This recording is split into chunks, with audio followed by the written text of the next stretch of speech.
right. Hey, what's up, people? Welcome in. Let me. Why am I on? Oh, That yourself. all right. Oh, all right. All right. Ooh, ooh, ooh, ooh. Man. Whoa. I thought we was all up here already. All right. Welcome in, good people. We got 8 going in here now. I want to call out the people who's chatting. Which William Porkchop, welcome. Yeah. Down spoke before he came in. All that fluffing stuff. You're more than welcome to join us, fluffing stuff. Welcome in, Steve Adams. Hello, Carmel. I think that's right. Carmel. Caramel, yeah. Yeah, Carmel. Annette Morgan, welcome in. Fishing for Whiskers. Welcome in. Hello. And welcome in, Bug Man. I see you up early. Old Steve Adams, too, up in there. Steve Adams, how could I? Did I miss you, Steve?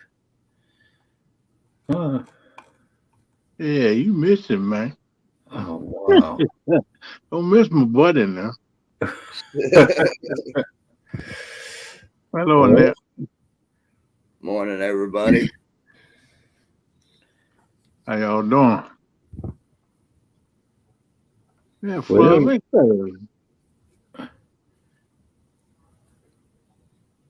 Bug man. All right. Your puppy woke me up, Bugman said. All right. Good deal, good deal. Well, Miss Melissa, she ain't gonna be up tonight. I don't know. She was in there on the couch a while ago. Oh, okay. Morning, Caramel. Steve. Let me get the background music going. Y'all forgive me, please. I'm just still waking up. That's why I don't have my camera on yet. I'm not ready to be seen. I ain't even went to bed. I ain't never laid down since last night. Oh my Lord. I've been up rambling around doing something all day. That's why I'm nibbling on these chips to try to keep my eyes open, sucking this coffee. I made this stuff extra strong tonight. I got 2 monsters. I had 2 monsters to wake up to help get me going, and then I'm back to regular soda. Yeah. Oh yeah. Regular soda's good enough, ain't it? I kept saying I was going to lay down, but then I got to dabbing in other things. Then I forgot to fool with that tablet, trying to get that right. Right. My daughter, she got to go when I finish setting it up. I worked Yeah. on some of it. I did get YouTube up, but I couldn't get into my channel. You got to Right. work Right. on that stuff. I did. I watched some of Mike's live on it, but I couldn't get the chat to come up, so I couldn't talk. So I just had to sit there and alert. Right. I could have got on my phone and chatted a ring, but I was trying to get that right. I understand. But anyhow, that's the way it goes. Look, man, I want to show my goodies off. Can I do that, man? All right, you can do that. You're more than welcome. I'll make you big screen. Man, you all right. I don't care what Melissa said. Let me get her the chat. Morning, Mama All right. Joy. I got me some stickers, people. And that's my stickers. Let me see. Let me get away. There Morning, you go. Papa Scott. Welcome in, Scott. Enjoy. I got Bobcat outdoors to make them for me. He's got a side printing business where he do on his own, and he sent me some of his stickers. That's his sticker. Oh wow. And he sent me 3 of them. Every one of them is the same design, but it's different colors. They look cool, man. I Huh. like that one. I like that orange color background right there. That looks pretty cool. I think that might be the one go on my mental thing, my bait tank. I They're like, the ones that, There's I my like that one right there. Melissa. yeah, it's got the brown background. That is it between this one and that last one I said is what I'm gonna put on my bait tank. And then this one got to go on now. Oh yeah. So, Kenneth, do I need to send you my address? Is that Yes, what you're sir. trying to tell me? Yes, sir. You send it to me. I'll send you some stickers. Anybody else too that wants to do it? I already got a couple people that requested some. I got to get out tomorrow. Well, send two to the same address, one for me and one for Melissa. I thought you were going to tell them to send two to my address. I'm like, I only need one. Well, I thought I sent out two because you can take one and do what you want to do with it and save the other one if you ever have like a giveaway when you get like 1,000 or whatever. And you want to do a giveaway, you can use it as one of your giveaways. Okay. That's kind of what I'm thinking. And I didn't talk with Mr. Mark. I'm sending him 2 sets of 2 stickers to have 2 giveaways in his 1 versus 1. Plus, I'm sending him one for himself. Oh, So I got to get them out tomorrow so he can get them because I don't think one more week before that tournament is going to be going on. Fluffy Stuff said Barry White was sending me some.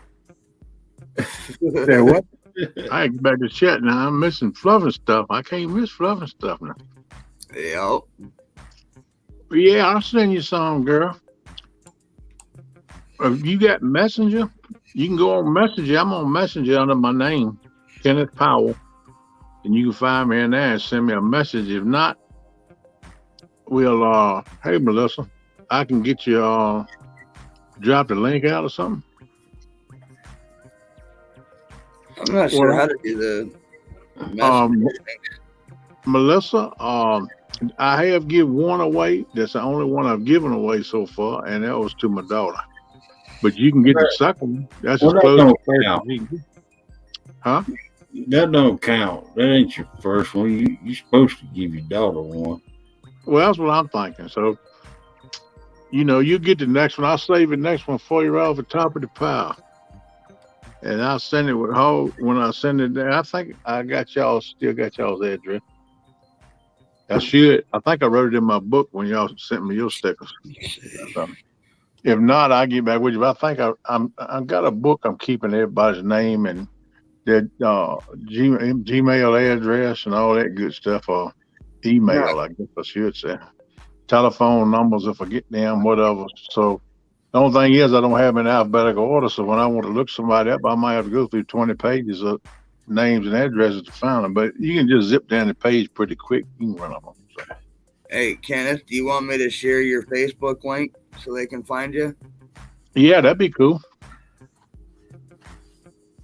Yeah, you can shoot me a message on Facebook and you get hooked up friend requests and we can talk back and forth, all that good stuff. That way you can stay in touch with me. I don't mind helping nobody out any way I can. And just put your address in there and I'll send you some stickers.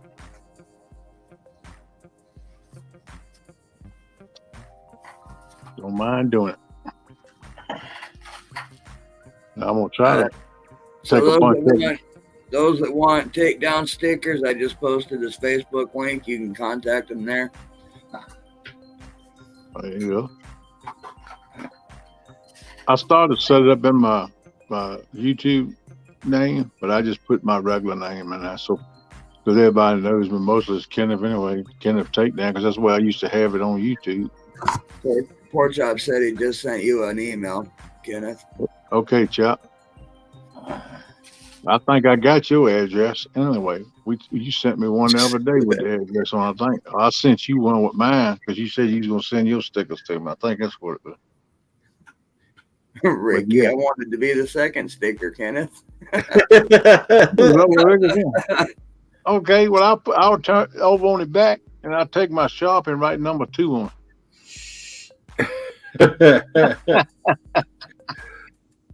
That'll work. That's close as I can get you to it, bro. But yeah, y'all And shoot me. and I forgot that I haven't never sent Mike's Fishing Home one of my stickers, so I got his address right there. What's Yeah. up, Brian? I was gonna tell him tonight. He sent me his address. I gave him some stickers, but he had 2 or 3 up on panel and they was busy talking. I was messing with this notebook. I've got Whatever. his address somewhere. If I can find it, Kenneth, I can just send you his address. All right, that'll work. Welcome Mike, in, Brian B. appreciate you, buddy. Yeah, Hey, Brian. then you can surprise him with your stickers. He won't even know they're coming. Yeah, that'd be good. Hey, Brian B. I emailed Hayes tonight, and I know y'all busy going to the CatCon and stuff, so we're not going there right now. But I told him to send me his address, and I told him if he had yours to put in the email too. I'm gonna send you some stickers too, buddy. If not, then I'll get in touch with you later. But I know CatCon, y'all gonna be away from home busy, so I just want to get his address. If it's after CatCon, that's fine. I ain't pushing nobody, but you send it to me, I'll send y'all some stickers, but.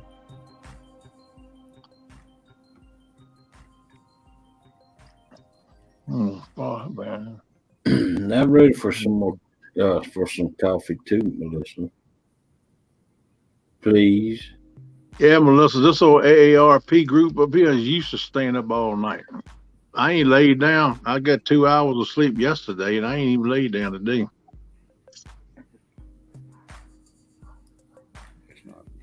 Like I said, I stay up for 2 or 3 days at a time, but when I go down, crash. Yeah, Brian B. Ain't no problem, bro. I don't mind a bit in the world.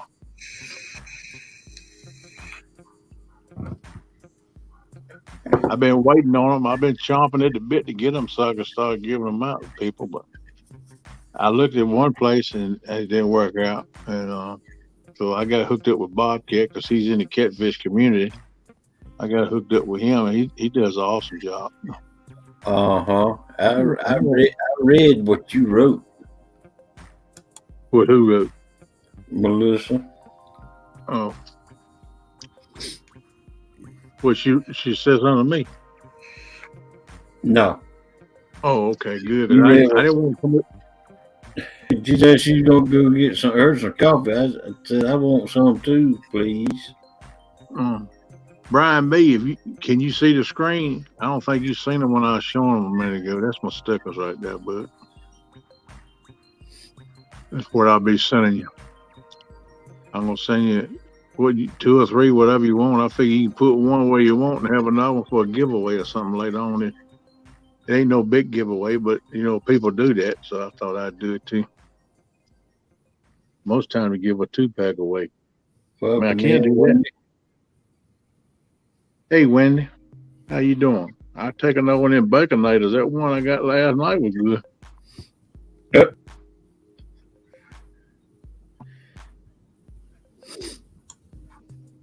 Bugman wants to know when you're leaving for CatCon, Brian B.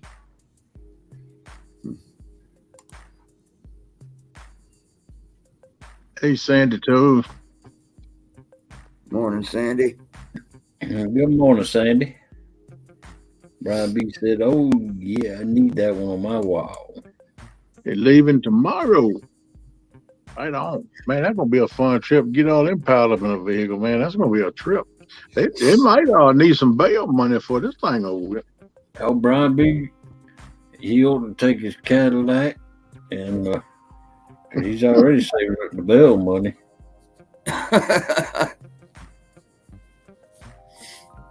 What's up, Curtis? Brother If George.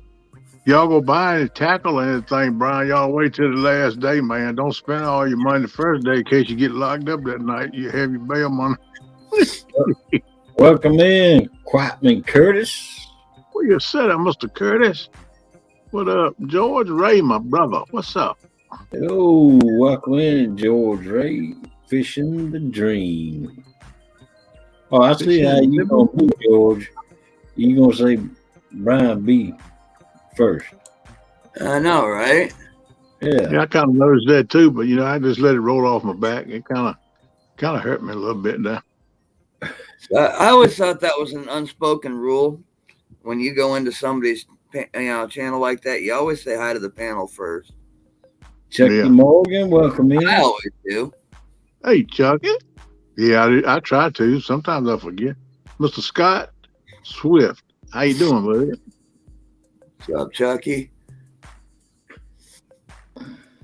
Send you a message? Nope, I just sent you a message. Is that what you said? Yeah. Oh, okay. I can't have read. I need to put my spectacles on. Well, they don't do no good closer. I need to get closer to the screen. That's why y'all been seeing me doing like this, so I can read the chat. Robbie said he ain't buying nothing. I don't blame you, man. If I was gonna go this year, any year, I'm gonna go just to meet everybody. And hang George out Ray with said, "Have a look, you big dummies." We must have missed him. He might have said hi to us. Yeah. I spoke to him. Robbie. I've got like 4 things going on right now, so I'm not completely focused on chat. I'm just saying hi now, but everybody else is. He sure did. I apologize. All right, my bad, George. My bad. I spoke to Mr. George Ray when I first seen him. I said, "How you doing, George Ray, bro?" We ain't gonna leave you at George Ray. No, man. You like the uncle of the community up in here.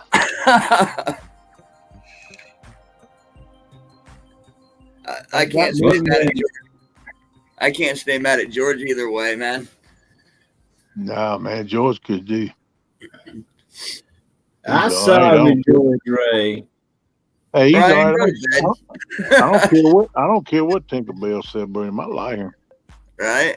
I'm just playing. She ain't said a word, brother. I'm just messing with you. Welcome in, Solo. What's up, Wendy?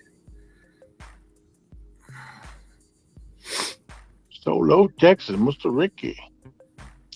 And Southern Sonic Grown. I shared all y'all's links there today over there in Swamp Donkeys Live.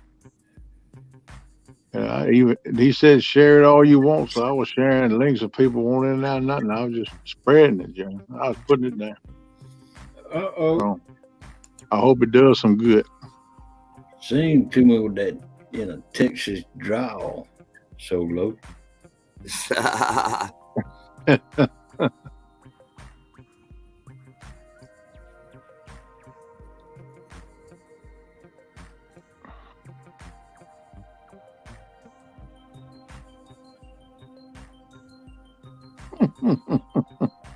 Santa chose a trip.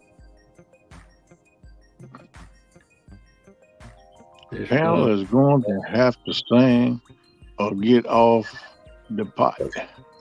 I tell you what, Chucky, you come up here and sing, brother.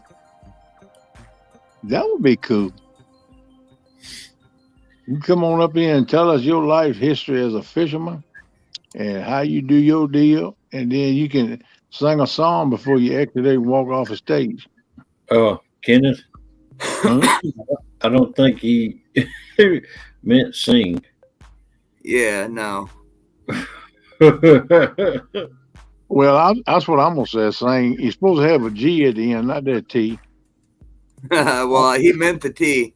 I know what he did. I know he did, but I choose to ignore that. I don't want to clean that mess up. You know what I mean? Oh, man. I just messing with him. I'm calling him over. Y'all come up here and sing. Talk to us anyway. Tell us a story. What's going on? Where you fish? How you fish? Hey, you done called him Hooky today. Yeah, that's what I sure did, didn't I? He let me know for that too. I didn't even know I'd done him. I was up in there just typing like that. And he said, "Who is Hooky?" I looked. I said, "Man, I ain't putting C on it." I said, "Man, I'm sorry, I messed up." He was messing with me. He took it good. I'm glad he did because I didn't mean to do that.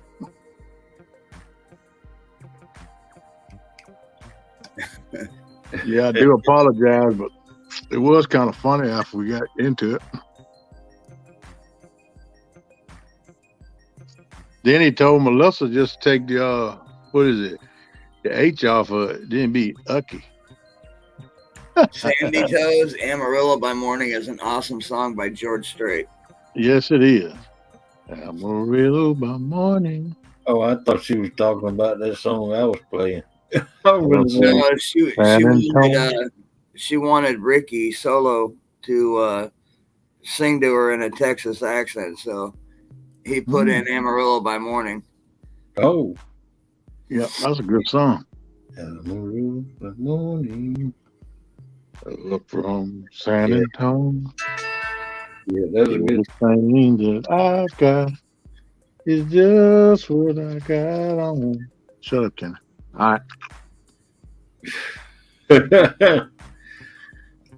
I ain't got that southern drawl. I got that backwoods swamp lingo.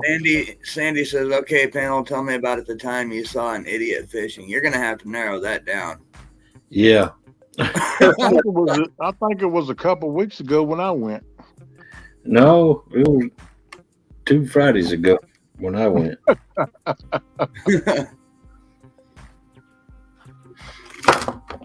If you want to see that video,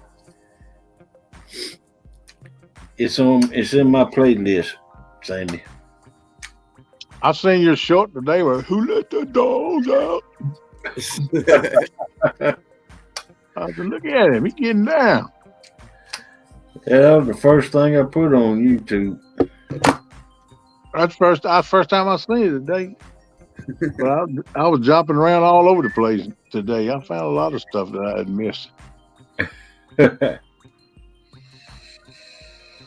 Hi, Wendy.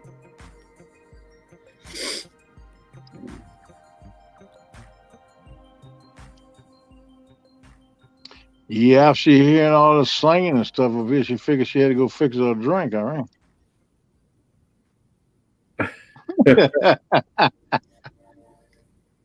I didn't say drink of what. It might be apple cider, it might be coffee, it might be tea.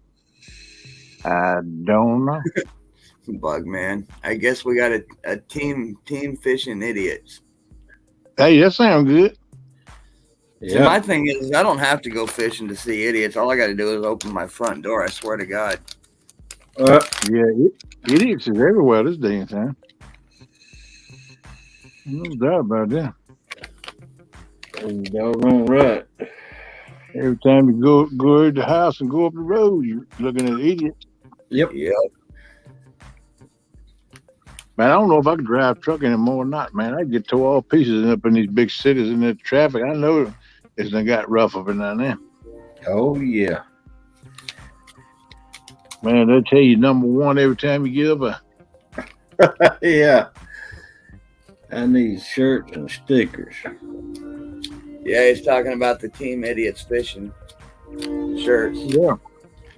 That'd be cool, wouldn't it? I got a train. All right. Bug man on a Red Bull, too. I hear you. Yeah, you got to wake up somehow. I don't blame him. I just don't like Red Bull. Yep. Yeah, you need to fix coffee like I got. I put like 3 spoonfuls of coffee in 1 cup. I can't stand the taste of coffee. Well, that's why I squirted some honey in there to sweeten it, get that twine off of it. I'm one of those pansies when it comes to coffee, man. It's got to be like half full of some kind of like flavored creamer, like French vanilla or hazelnut or. Oh, yeah.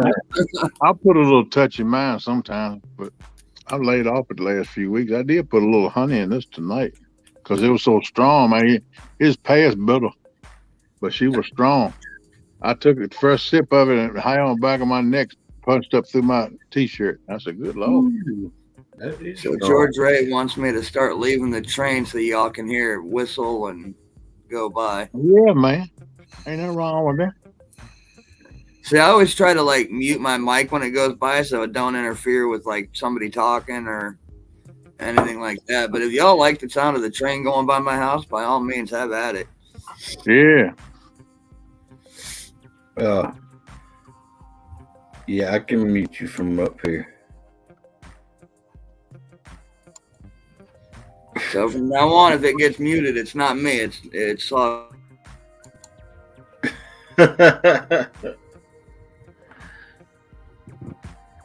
It gets too bad, I can mute it.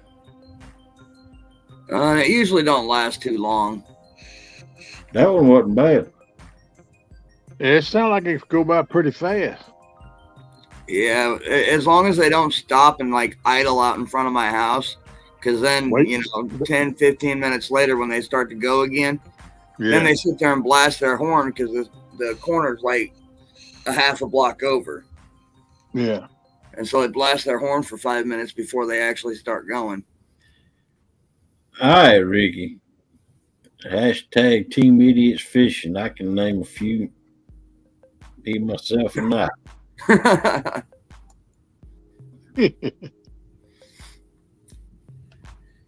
George Man, Racing. we got some rain here today. I know that rain moved in. I was saying this calling for, and they were putting it down a couple times. Supposed to be raining pretty good on through the night. Yeah, it was it's heat wave down here in South Georgia. I mean, it's record temperatures. It was like 87 today and 86 yesterday, and it's going to be in the 80s till Sunday. And man, it's like June. Well, then yeah, that's crazy. Well, you know what? You can just send some of that heat my way. Yeah, melt that ice and open them ripples up, man. I'm sitting at like 0 degrees right now. Wind chills are like 20 below, and wow.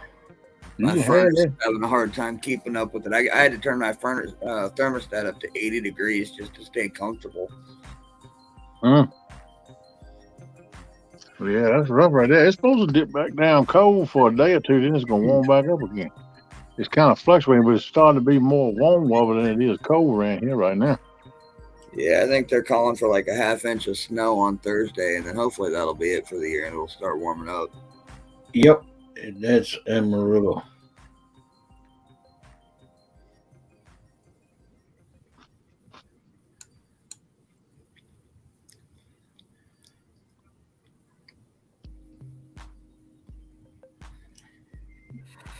Little trivia: George Strait was a radio. Yeah, that's my kind of weather right there. 38 degrees Celsius is what, like 90 degrees, 95 degrees, and 98% humidity. I'd be out fishing at night. Look, yeah. I pulled a cup of coffee out of the air. I know you get your joy bought in that to you. I don't know what it is. Bugman, Amarillo by morning wasn't the 80s. It was the mid 90s. Yeah. Right. Yeah. George Strait used to rope. I think in the rodeo. He used to rope. Yep. Yeah. I don't know if he bulldogged them things or not. You know, where he slide down off the horse and grab him by the horn, twist them, flip them over. I think all he did was roping is all he did. Yep. But I mean, that was enough. You got to know your stuff to do this. Yep. Especially when you catch a joker, you the one behind after your partner catch him through the head. You got to catch him in the legs. With that joker running, you got to know your stuff, man. Because I tried that when I had horses young on the farm, just to mess with. I said, I'll be a rodeo. I ain't never catch one. He meant 80 as in heat, not as in the music. My bad. Well, Bugman, you sure don't want to be in South Georgia. Is it humid too, Hall there? It's not real bad right now. Because although it is kind of humid, but that'll change. It ain't like August, no way, right? No, heck no.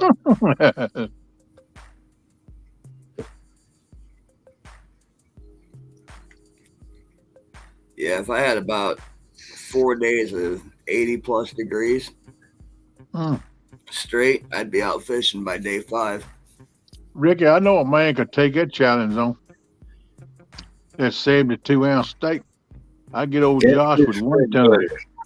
Shoot, Catfish my little regulators. brother, my little I mean, brother weighs well, $150, and he'd do that. He'd do 2 of those before he got done eating. Yeah, I could get old Josh. He come down here and suck that thing up like it was a tater chip.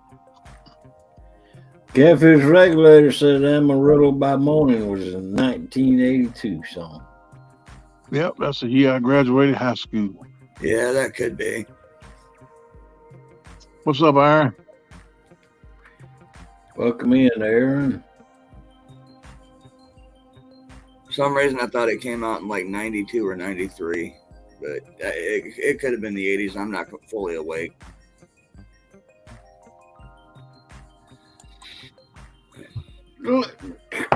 Look at me, but this thing. Why y'all think I keep my head up in the camera? I don't want y'all to see my old big belly hanging over my belt.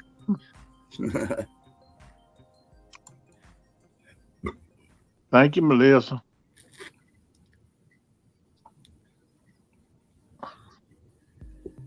No, I'm working on that. I'm trying to get back down where I was when I come here to the hospital. But I'm gonna drop a few pounds below that too.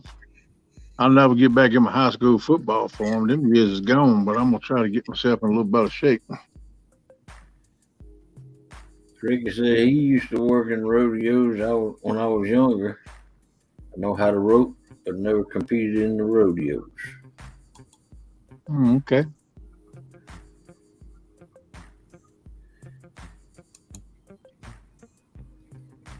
I'm hoping to, Fluff and stuff. I'm just waiting for a good day. I'm gonna go down now. Well, I was talking to y'all about last night where the lake and the rivers join. But I couldn't go today. It rained pretty much all day. It started about mid-morning and pulled down, and the wind got a little rough one time here today. But I think I could hear it pecking a little while ago. They're calling for between a quarter and a half inch rain here before. Fluff and stuff, I plan on going fishing this weekend. Yeah, most of the community, somebody put in chat, Bugman did, CatCon is this weekend, so most of the anglers are going to be there. Yeah. But there'll be a few that are out. Oh, yeah. Aaron says 1985 was the chair. I don't even remember that one. I'd have to go listen to it. I don't either. Well, he said, George, you got COVID fat. You boy. Oh no, Bugman! If your river is high, get a dozen night crawlers and go throw right along the banks. That's right, Annette. Y'all don't forget to hit that thumbs up for Hog Leg on Melissa here. That'll be good. All you got to do when your water's high is make sure you got about 2 feet of water out in front of you, and those cats are coming up and getting the worms and bugs and crap that they normally don't get. That's right. I love fishing high water. Yeah. And a lot of people don't think about it. They don't think they come in and get to wash off from the bank, but they do. Yep.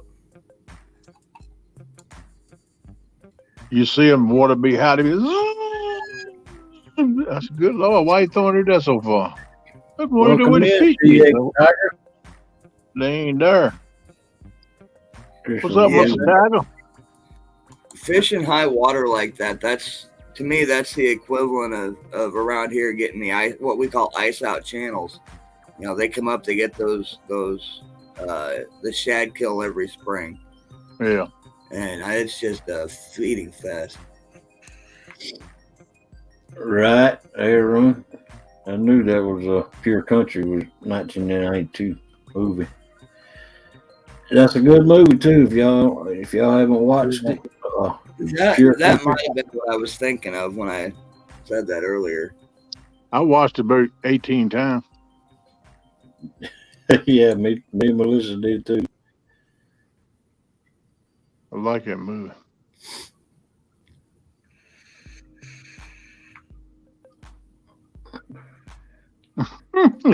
Curtis, you a trip. Curtis.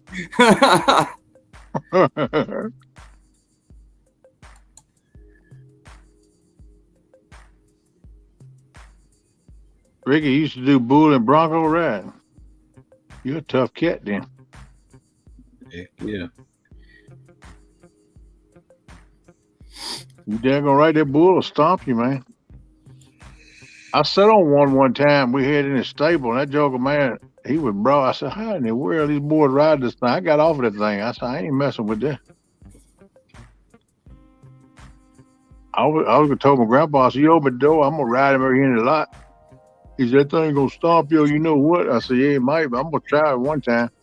And I sat down on him and I said, no, just wait a minute, keep the door shut. He said, what are you doing? I said, I'm getting off that thing. I ain't riding that thing. Man, I got to sit on that joker, man. My legs done spread it way on there to get crossing. My joker was wide, man. What's up, Tinkerbell? Welcome in, Tinkerbell. Hey, Tank. How you doing? Oh, wow.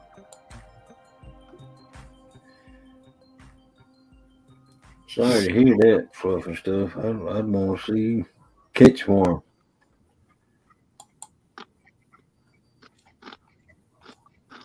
Ain't that a shame? I was telling the other night I wanted to see her go live and catch fish. I'd love to see that.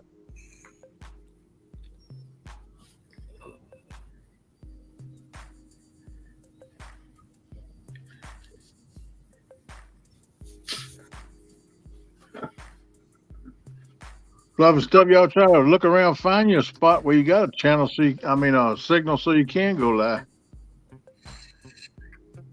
Oh, Gotta be somewhere. I haven't done it in a while, but I want to take the time right now to thank all my mods in here for dropping links and keeping this chat room clean and safe. I knew that I would forget to do it, and I didn't mean to, but I really do appreciate all my mods, each and every one of you.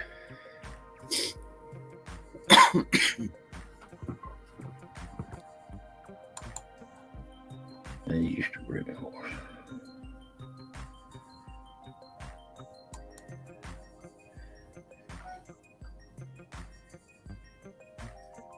Yeah, I hear you, Ricky.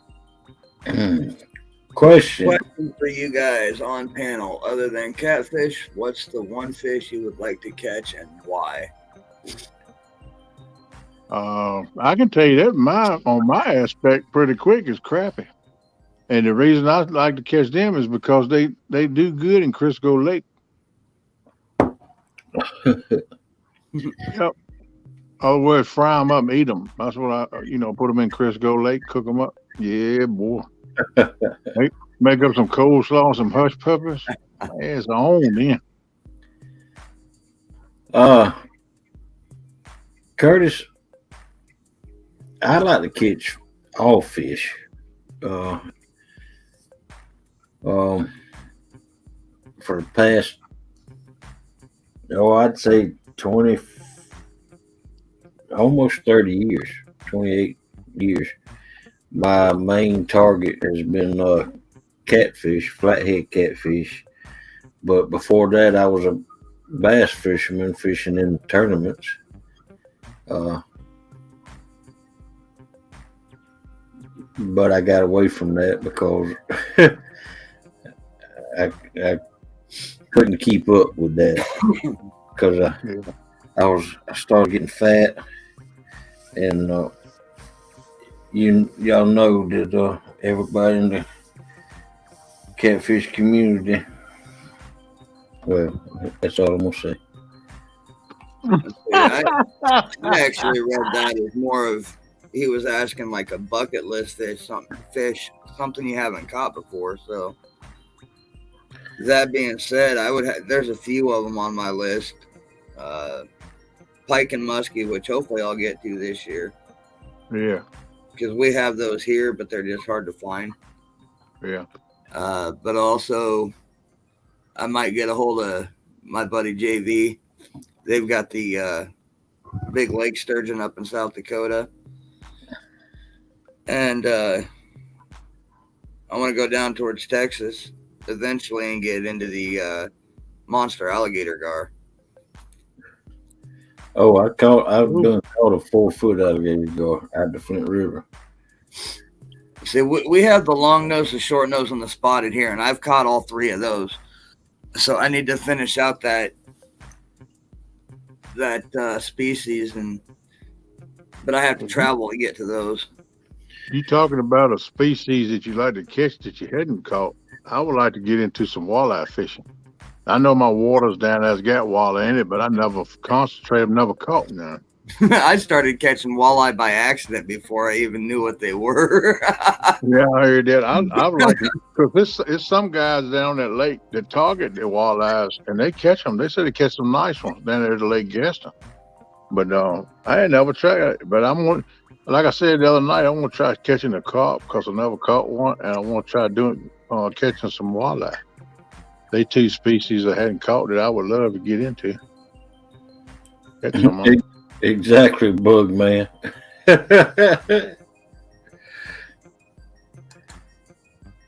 walleye are one of the best eating freshwater fish.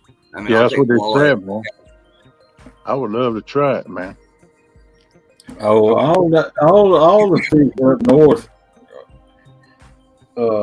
walleye, pike, things like that, burbot, salmon. Yeah, I'd like to catch all those because I've never caught one. Yeah. Ricky, trust me, when that time comes that I get the opportunity to come down to Texas, I'm going to be making my rounds. I got a lot of people down there, YouTubers that want to get together, and they've all invited me down. So it's just a matter of time before I make it. I'll be all over that state when I do. Yeah, that'd be cool too. Go fish some of them old ships that got there down the bottom of the ocean with them groupers on. Man, that thing I seen one video, man, where he had this. I don't know, he was a wrestler. He was a weightlifter or something. I mean, this dude was huge, and he hooked into one of them things, and he had that belt on, and they still had to help hold him, put him over in the water. That thing was pulling, man. No, don't go there, because I did not say everybody isn't fat in the community. That's why he stopped himself, because he knew Steve Adams was lurking in the background. Heck yeah. First thing old Steve he'll come up here and say, "Oh, Lee, you still call everybody fat again." Well, you know, it's funny that you mentioned that though, because this morning after you went to the live hog leg and we all got done, and Lynn ended up going live for a short time. He was driving down the highway here in Iowa, right? And Jody was in chat, and you know, they were talking about CatCon and stuff, and Lynn was telling me, you know, asking me who all I needed stickers from that would be at CatCon. He'd try to get me some. Right. And he said something to Jody about, or Jody said something to him about having his Pontoon Jody shirt ready. And I put in chat jokingly, I was like, yeah, I need a 2X, Jody. And she types back, she goes, no, you ain't doing a 2X. Mike's Fishing Home wanted a 2X. And I said, so what are you doing? Calling me fat? She goes, no, you're skinny. I said, well, if I'm skinny and can't wear a 2X, I guess I have to get rid of all my shirts. So. Well, I'm going to tell you one something. Mike's don't need no 2X. That joke is wheat straw. I'm telling you. He weighs what, like $120, $125? Yeah, he's skinny. Not according to him. He's got a little weight on him. Where? I don't know. I don't know where it's at. He must be toted on his butt because I don't see it nowhere else. Professor Cat, Epic Catfish. What is up, Tim Scott? Hello. Welcome in, Tim. What's up, buddy? How you doing, Mr. Tim? I know you getting excited, getting ready to go to CatCon, do your seminars. I wish I could sit down and listen to you. I'm hoping they're gonna stream that live where I can watch it anyway here at home. So I'm gonna be glued to it, even if I'm on a fishing bank. I'm gonna go somewhere I got a phone signal so I can at least watch it. That way. There's the link, so you ain't got to keep typing out there, Epic. Yeah, Ricky. If I ever get down to Texas, I may not want to come back. I'll be straight up about that. Yeah, I always want to go to Texas too. I ain't never been even in a trip. Oh, I've been to Texas many times. I've had the opportunities to, but I never did go.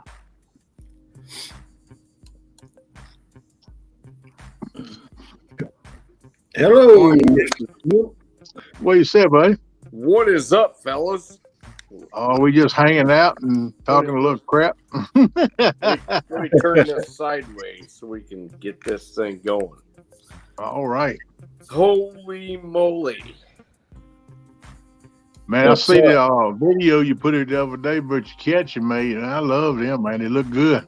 Oh, the little ones? Yeah, man, they look nice. And you know what? A lot of people don't understand where I live. I live in an area that to catch monsters, I got to travel like 5 hours south. Okay? Right. So, and once the cold water hits, most of my fish vacate like downriver, like a long way. I'm not saying they all do, but I would say the odds of me going to catch a monster like right now is like really small. Okay. Right. So I don't normally even go to catch giant blues because I've done it in the past many times, put the effort in, do the thing that I do, blah blah blah. And it doesn't really pay off until about first weekend of August here because the blues are highly migratory. Okay, so they'll travel hundreds of miles. And so it takes a special water circumstance. It takes the right time of year. It takes everything. Everything's got to be kind of in place for me to do what Sean and I do. Right. During the normal season. So a lot of people are like, when's your next live? When's your next live? I'm like, well, I could do a next live and we could like sit there, freezing our asses off. Yeah. Throwing donkey baits as much as we want. If the fish ain't there, we're not doing it. I've already been down that road.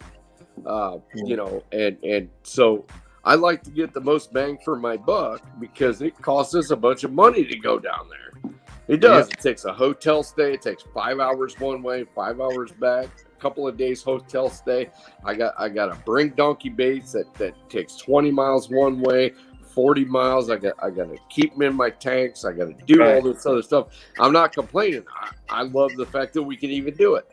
But people are like, "Oh, Epic, when's your next live?" I'm like, "Well, about a year from now."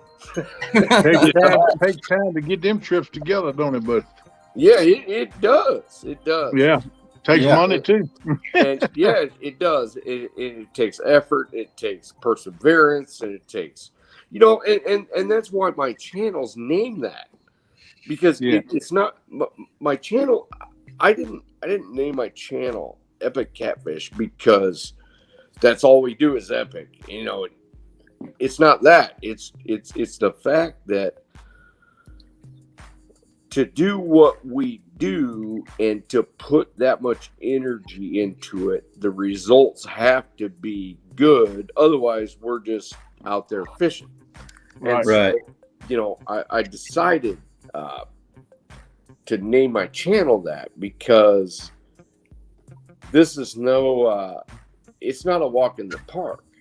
It's not, and we do regular fishing too, and that's why I just put up that short that I just did. Because I mean, there's times we go and we catch 25 little fish, and we catch, whatever, and I might go bait fish. I might go after giant northern. We might go up for big pike.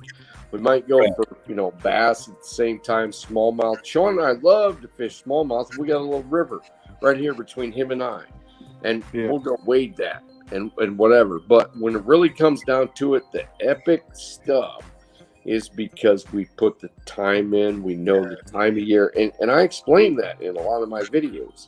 Right. Yeah. This is not something that just happens.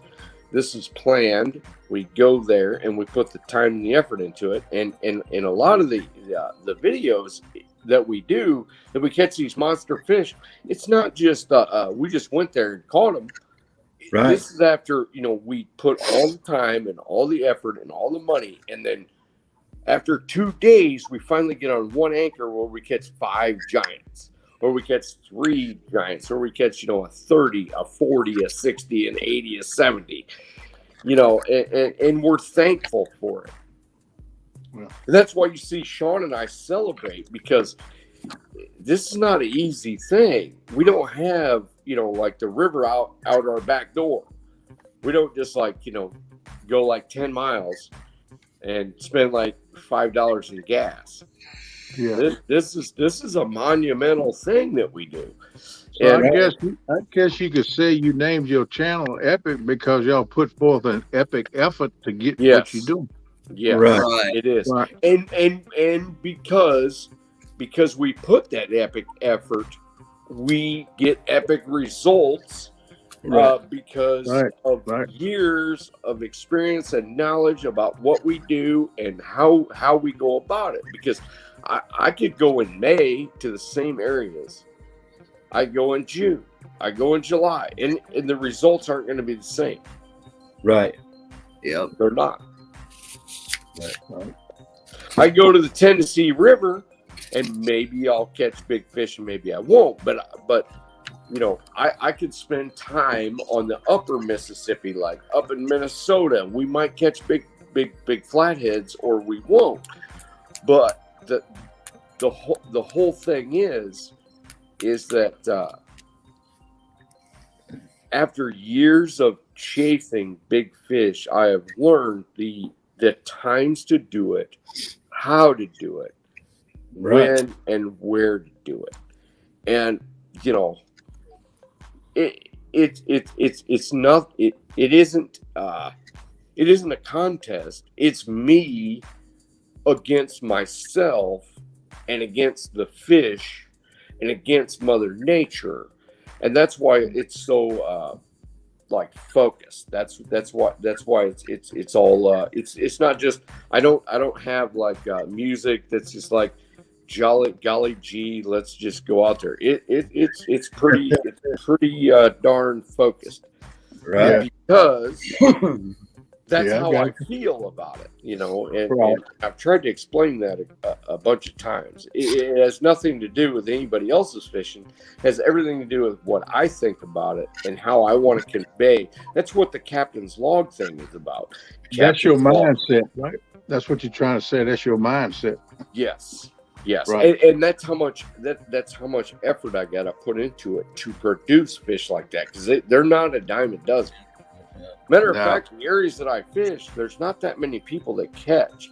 And there again, I'm not pitting anybody against anybody, but I'm just saying I see a lot of people fish the areas that I fish, and they don't have the success we do because they don't do the work. They're not putting the time in, or they're bumping, or they're dragging, or they're whatever. I see people running them up on the same nights that we caught giants, because we put that grit and that focus into it.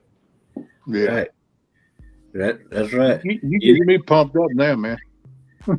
Well, I'm pumped up too. Yeah, I can tell. I'm pumped. You getting me pumped up talking like that, man. I don't know. You know what you talked to me about last time about where I need to target, where the rivers meet the lake. Yep. I done already got my first little outing lined up. I'm going to try to go this weekend Nice. if the weather cooperates. But I mean, we had rain here today all day and about 20-mile-an-hour winds there for about 4 or 5 hours. And they call for rain the next few days, but I think tomorrow afternoon is supposed to be lightening up a little bit. So I might try to go tomorrow afternoon or the next day. I don't want to wait too long after the water's coming down and raise the water levels up. So I'm going to get it when the water levels is coming up and when it's up. Hello, Lynn. It's one of the rivers that come into Kerr Lake. It feeds Kerr Lake, and I'm gonna go there now and focus, like you said, on them waters, them transitional waters where they're gonna be coming up. Yep. And that's what I'm gonna try to do. And literally, what I do is I try to find the most drastic situation you can find. Now, if there is no super drastic, you just got to find the most drastic. The hardest rise, the hardest current, the hardest ledge, the hardest whatever. And it's paid off for me, at least where I fish, a lot. Yeah. Now, I realize I've been places where you go, well, what's the most drastic? Because there isn't anything drastic about it, or there's too much drastic. So, I mean, I can only help so much over the internet, but right. If you look at something that if you find something that's a hardest drop or the hardest current or the hardest ledge, or maybe there's a rock wall coming down straight down into 30 foot of water, and all of a sudden the current comes around like that, and it doesn't have to be so drastic that a guy super realizes it. It could be a little bit more subtle, but it's still, if it's more drastic than the rest, usually that's a hot spot. Right. Because to us, it's not, we're looking at the top of the water. Catfish are in it. Right. So a lot of times they're looking for the easiest situation at food. And if you can find that drastic situation, to them at least, you're usually on it. And I know that because I started on rivers that weren't that drastic. They were fairly slow, fairly non-descriptive, whatever. Okay, so it's the difference between the Ohio River and the Mississippi. So the Mississippi is drastic compared to the Ohio, but some of the Ohio guys are some of the best tournament anglers in the country because they're so used to looking at things that it's a placid river. It's fairly slow. It's fairly deep, kind of whatever. And there's not that much to it, but yet they go to other rivers and succeed. Right. I got you. Yeah. There's one spot where I'm going in, the river kind of comes narrow. I could probably throw to the other side, but I mean, it's a big open flat, but most of the time it's a sandbar and the water's bird dead deep. It's like a 5-acre sandbar there, and it's bird dead deep. Wow. Right, but at some point it gets deeper. It's going to drop down when it comes into the channel. It drops down. Yes, so that's the area I'm going to look for. Right. Is where it goes deep off that sand flat. So if you've got a sand flat that like covers 3/4 of the river, if you can focus on that narrow channel, you're almost always on fish. That's what I thought I'd do. I throw it against that sandbar where it's dropping, then throw some in the channel, then throw some close to me where it's starting to come back up. It's a ledge right there that comes back up. There it is. As long as you can keep your baits in the initial point of where you're trying to target things, as long as you can keep them varied and listen to the fish, if they're popping off in 12 to 15 foot of water instead of 2 to 3, that's where you focus. Reproduce that, usually you're on it. Yeah. I'm gonna try and see. I kind of got that in my head. That's what's gonna be my first trip. Then the next time I want to go on the other side of the river, that lake where it's 2 rivers coming in together right there. And I'm going to fish both rivers. They both come together right in the lake. But I'm going to fish this river, then I'm going to go fish the other one. But I'm going to fish on my side of the lake first where the Roanoke River comes in at. Okay. Now, just remember, don't get disgusted with me if it doesn't happen first time, because Oh, I'm not, I there's won't. little things that actually matter. So, like Right. if and Mike knows this about the Missouri, there's a Right. lot of places where a wing dike kind of closes off 3/4 of the river, and you would think that there's catfish there, and there's actually not. They're like 3 wing dikes up or 4 wing dikes down. Right. It's kind of the same thing. To us, something that is drastic isn't necessarily drastic to a catfish. But once you zone in on those things, then you can reproduce it. Because trust me, if everybody knew by looking at a wing dike and a river closing down situation by sand or clay or silt, it'd be easy to everybody, but it's not. But once you figure out those ones that are good for most part of the year, then you can form a milk run, and they're usually good all year round. That's one of the keys, forming those milk runs. And it is difficult without a boat. So trust me on this one. Yeah, I'm still trying to get my boat together. Figure this out. They can figure this out. Especially if you're mobile with a boat, it takes a longer period of time off the shore, like Mike can attest to, or you can attest to. You got to go, okay, I got to hump all this gear out here, and I got to put all my focused energy on this one spot. Well, if it doesn't pay off, you've spent a whole day. At least with a boat, you can move till you find them. And I get that advantage. Right. Yeah, and a lot of my spots, I'm trekking a 1/4 mile through trees and woods, and exactly. You're lugging $1,000 worth of gear between rods, reels, tackle, camera equipment, whatever. Yeah. I'm spending money in fuel, but I'm mobile enough to move between 10 minutes a spot. And trust me on one thing. I do not think I'm that great just because I have a boat. I remember what it was like to be on the shore. I know what it is. I got friends that are still on the shore, and they move, and they got to pack shit a 1/2 mile. They're going to move. I understand it. Yeah.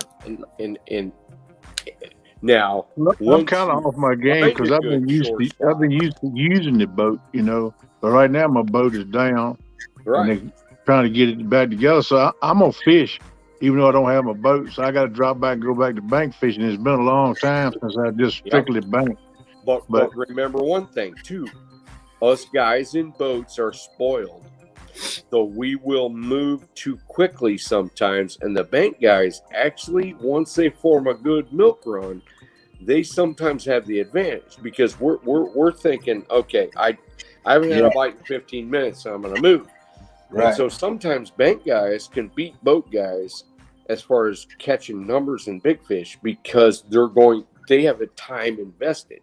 So they're set up, they're waiting, and those fish that are moving through or decide to bite end up doing really well. So, it's just one of those things. It's fishing, right? It's fishing. And you know what? There you go. I just got done telling somebody else, it's not us against them. It's not me against you.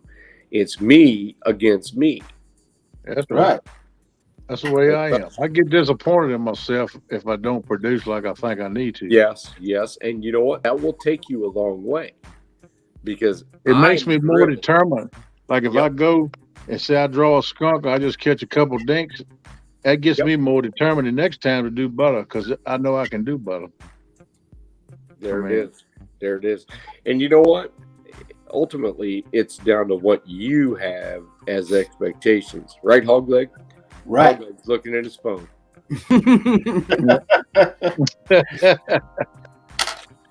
Yeah, I've been fishing for 50 years. So I know a little bit about it. I've caught right many fish.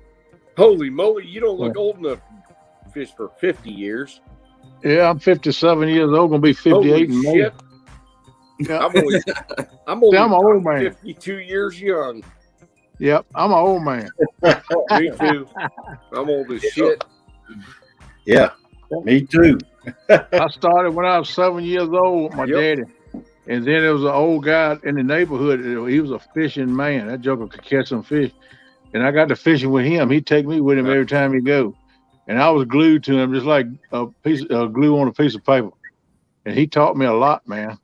Brother, And, that is a rare and beautiful thing. Right. Yeah. And Yep. you know, it's funny because, you know, I've told people before that my dad had me going with him when I was 6 months old, put me in a playpen, you know, river, lake, whatever. And I mean, I've been hooked since I was about a year old. Yeah, man.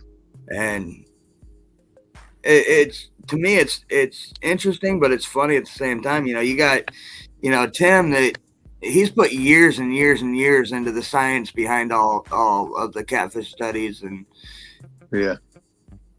Yeah. But You know, as you learn, if you pay attention to what you're doing, you learn Yep. things Right. as you go. Yep. And you Right. hold on to them. You know what works and what don't work, you know. right. And, you know, what I was saying is, with him having the years of the science behind it, everything he says makes sense. And I know, I guarantee he gets where I'm at in what I do and what I look for. And it clicks in my head the way he talks, whether he's speaking in layman's terms or, I mean, as long as he's not using the big scientific names. Yeah. Well, Yeah, and sometimes Mike, I can't understand Mike, that Well, it's biological, man. the big thing is that science is great unless it's not practical. So I Right. leave all the dumb science out of it and put it in practical terms, because there's a whole lot of science that fills my head that's just not practical. I mean, who cares about the blind cave catfish in Arizona? Who cares about the Yaqui catfish in Colorado? Nobody does. I Right. do, because I'm a complete fish nerd.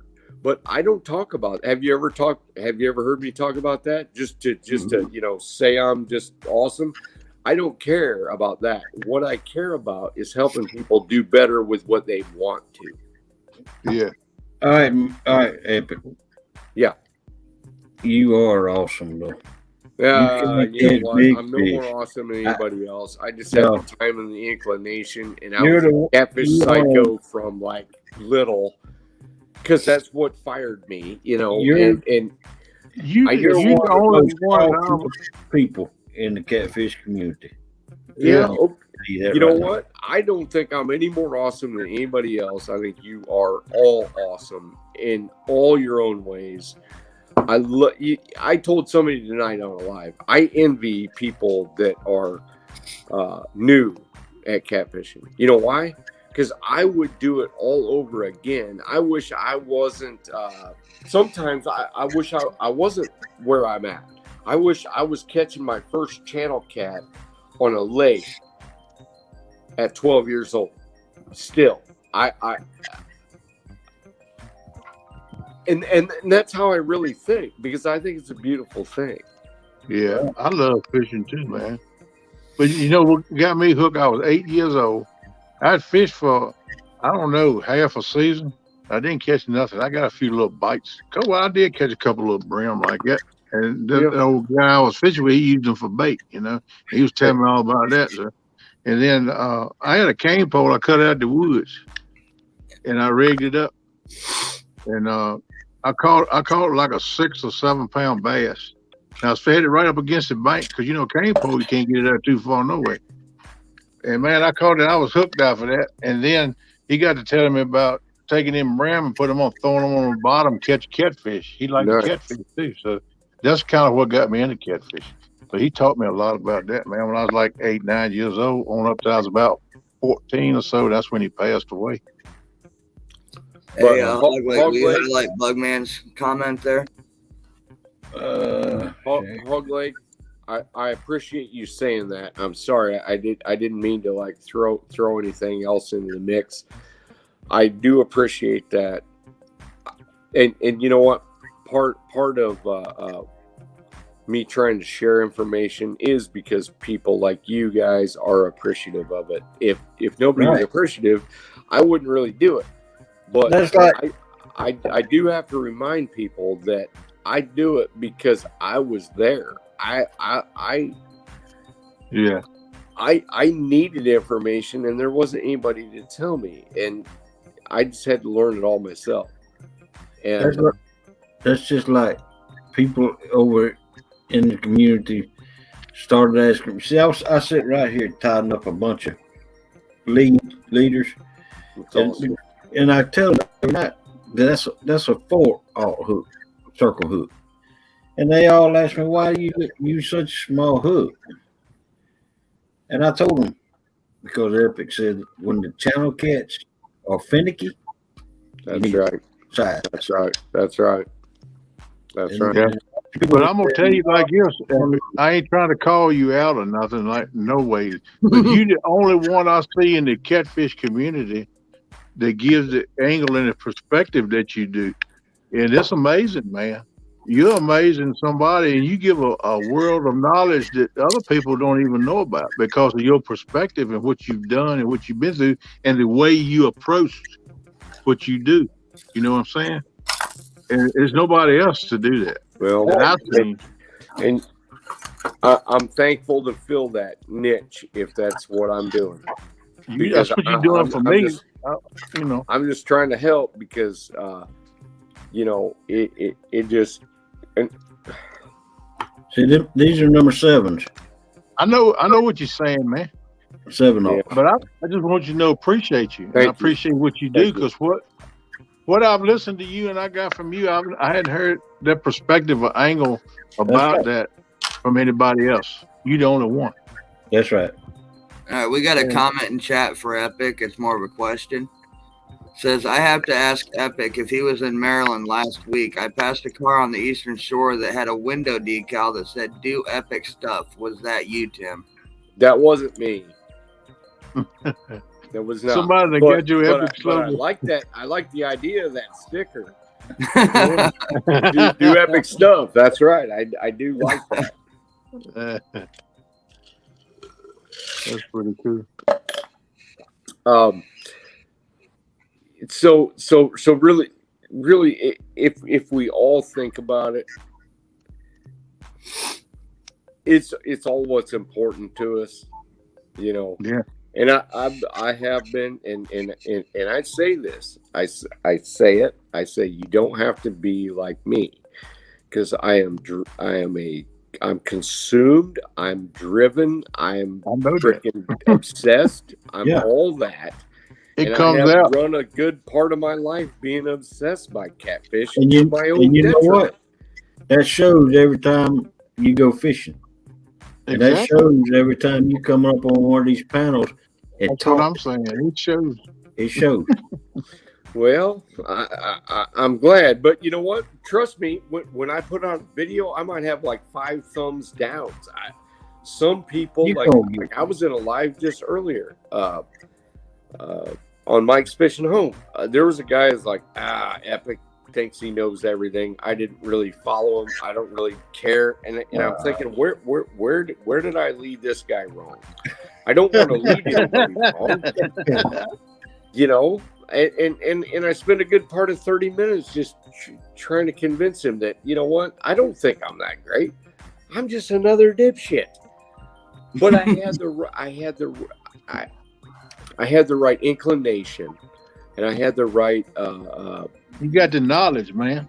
Yeah, but I gained that because I ran my life according to catfish instead of running my life according to jobs or girlfriends or whatever. And you know what? I realized that was rare. A lot of people didn't get to do that.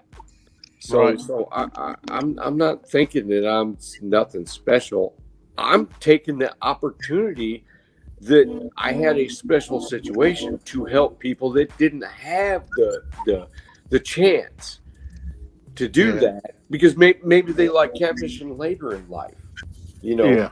And I ask questions at bait shops. I ask questions to dudes you know what? I got nothing back in those days. I got nothing. Yeah. Well, you know Sure. what? It's your passion. Yep. That's why you did what you did, and you got the knowledge you got, and that's why you want to spread it to other people, because you want to give people the passion like you got and help them to catch fish. Is what I'm trying to say. Yes, because catching fish is huge. Yeah. Because I know what it's like to want it so bad and to work at it so hard and to get no results or very little results, and then to have certain breakthroughs make all the difference in the world. Yeah. And they can be little breakthroughs, and you go, oh geez, if somebody would have just told me that 10 years ago, I wouldn't have spent all that time and all that money fishing in dumb areas. Mm-hmm. And I'm not saying dumb areas, just areas that are not productive. Not producing, yeah. Yes. So we got another question for you, Epic, and it involves CatCon. Yeah. Bugman22 apparently is going to go and wants to know if they've got your permission to stream your deals while you're talking on their deals. Yeah, they do. Yeah. Anybody can, the more the merrier. Stream it all. It just popped I up expect Kevin Palmetto's going to be live when you're doing your show too. I would think so, but you never know, because that's what I'm hoping for, so I can watch it on my phone, because I'm not able to make it this year. But Right. I'm gonna try to be on the bank fishing, but I'm gonna find somewhere where I think it's good fish and I got a phone signal.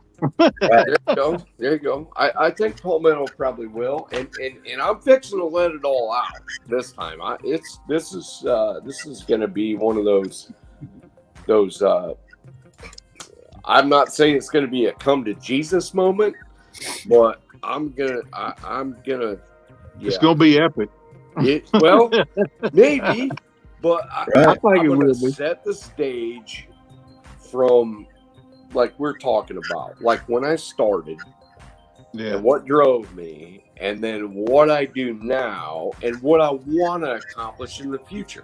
Because really, what I'm doing now isn't the greatest thing ever.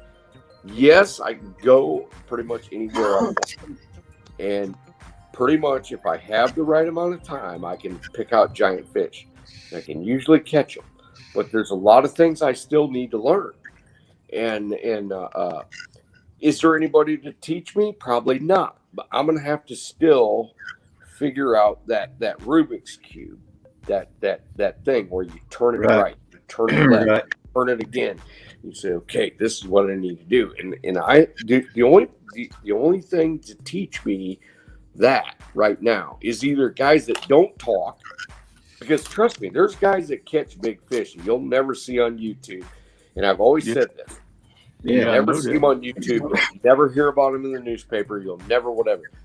These guys are there, but they're not into teaching. So I've got to figure out that combination on my Rubik's Cube in my own head and prove it to myself. And then I may come up with something that's reproducible. Now, anybody can luck onto a gigantic fish. But 9 of them over 100 pounds, not usually. Mm-mm. And I'm working on number 10 this year. And I believe, even though we didn't land them, I think Sean and I at least contacted 3 fish over 100, and none of them got landed. The heaviest fish we landed last year was 85. But we had 3 fish get off that had told the telltale signs on the end of the rod that they were over 100. Now, can I guarantee that? No. Maybe they were 90, maybe they were 80, maybe they were 150. I don't know. But there's some things that I learned last year that I'd seen in years past, but not consistently. I saw a consistent pattern this year, and we'll see next year if we can land 100 plus on a live, or we can land several 100 pluses on a live, or maybe 130, or maybe even 140 on a live. We'll see. That's fast. That's good stuff. Yeah. Yep. I'll be happy to shit with 70s again or 80s. But I mean, that's my dream right now, because my biggest fish ain't but 38 pound blue. Well, and I've hung big fish. When I say this, I cannot expect very many places in the United States to be able to contact fish over 80 pounds consistently, let alone hundreds. Now, no, it's not outside my back door. I don't live on the Tennessee where within like 15 minutes I can get there with $3 in gas. Now, I have to put like enthusiastic money towards this when I go.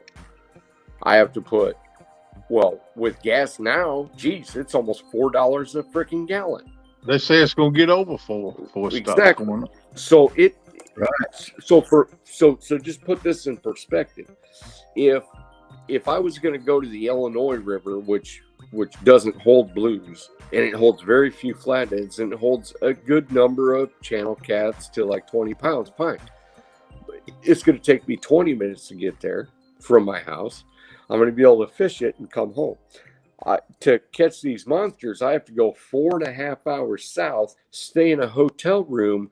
That's just to get there. And then I have to spend a whole day running my jet boat, running around. I have to lock through. It's a minimum of $500 to do a day.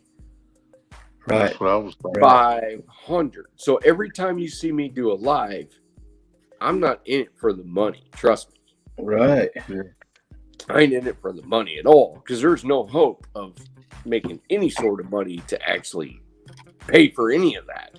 Now, I'm appreciative when people, donate, because I'm like, oh my gosh, you guys are awesome, because it's huge.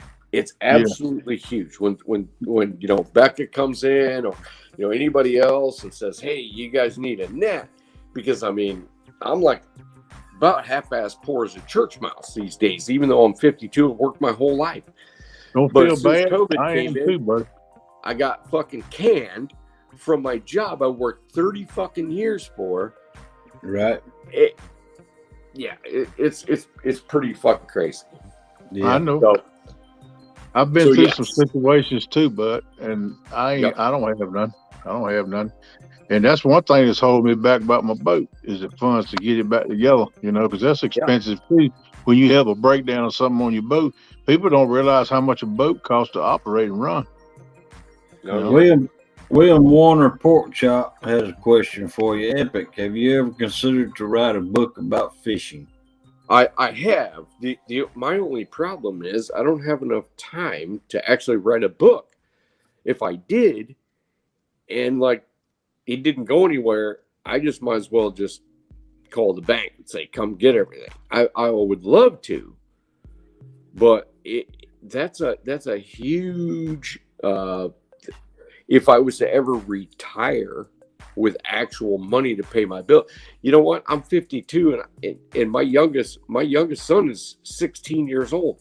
He still eats about $500 a month or a week. Yeah. I mean, holy shit. He's still in football. I got a 20-year-old. I got a wife to pay for. I got freaking taxes. I got this and that and the other. I would, and I'm not complaining. Yes, I would love to write a book. I would love to write a book. I would love to write a book from start to finish. I would. But really, when it really comes down to it, you know what sells better than catfishing by far? Anything with a cleavage to it. Look at YouTube. Look at whatever. They get like 7,000 for a minute. Exactly. I could be the smartest catfishing guy. I could even be way better looking than I am. And it would still not get shit.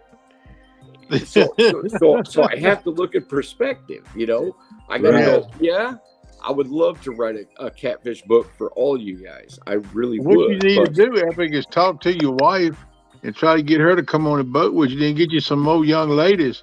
That way, your wife wouldn't be mad at you if you had the young ladies on the boat with you, because she could keep Me an and eye Sean on talk about it all the time. We try to. Yeah. He tries to tell his wife. I try to tell mine. We're going to the titty bar and dragging some strippers in on the boat, and they're not into that. They don't think that's as cool as we do. You need to just get you a bunch of these right there. That's Yeah, that's the all it sweet takes. girls. I told Andrea, I said, you don't even have to wear a bikini. You just come on there with some shorts and it'd be fine. That's she right. doesn't think that's cool at all. Well, that's what I'm stuck with. So, and you know, it's fine. It's fine. Yeah. I've come to the realization that I will probably never be a YouTube sensation. I will probably never have 500,000 views. I'll probably never have a whatever, blah, blah, blah. And that's okay. As long as I'm doing what I'm happy with. Epic has one of 3 Mad Cats rods that I have given away. Absolutely, regulators. And see, it's those things that are important too.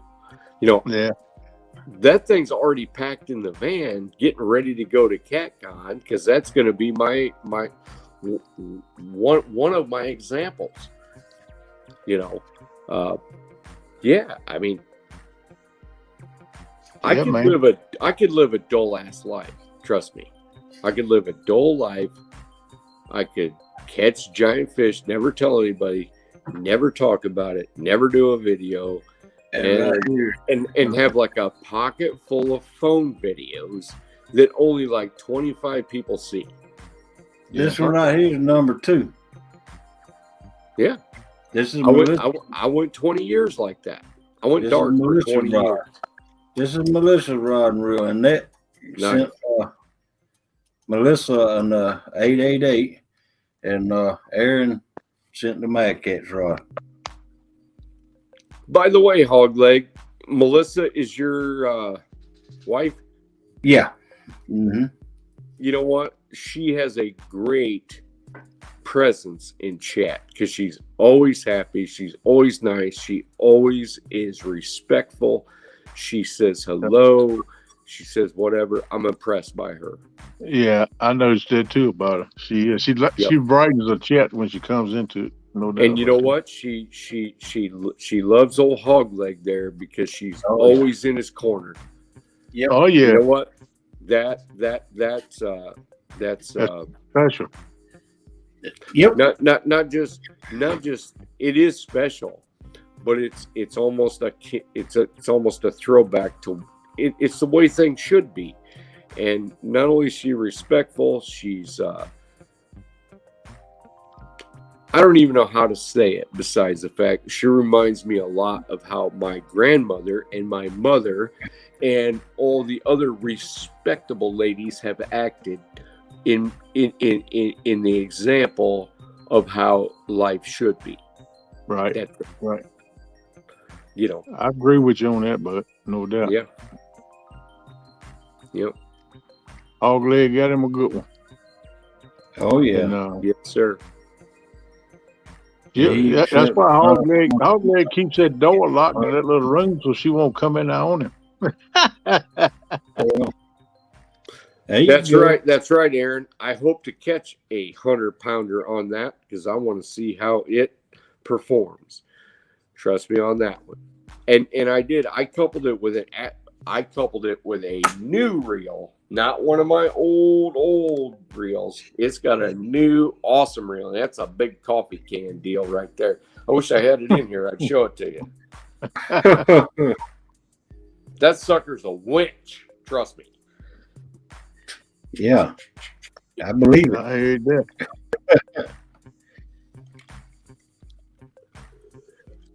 Yeah, man, you just got me fired up. I ain't gonna sleep none tonight either. I haven't slept in days, and I don't. I'm going on my second day with just 2 hours of sleep. I just ain't been able. I can feel it coming on. You know what I mean? Yeah.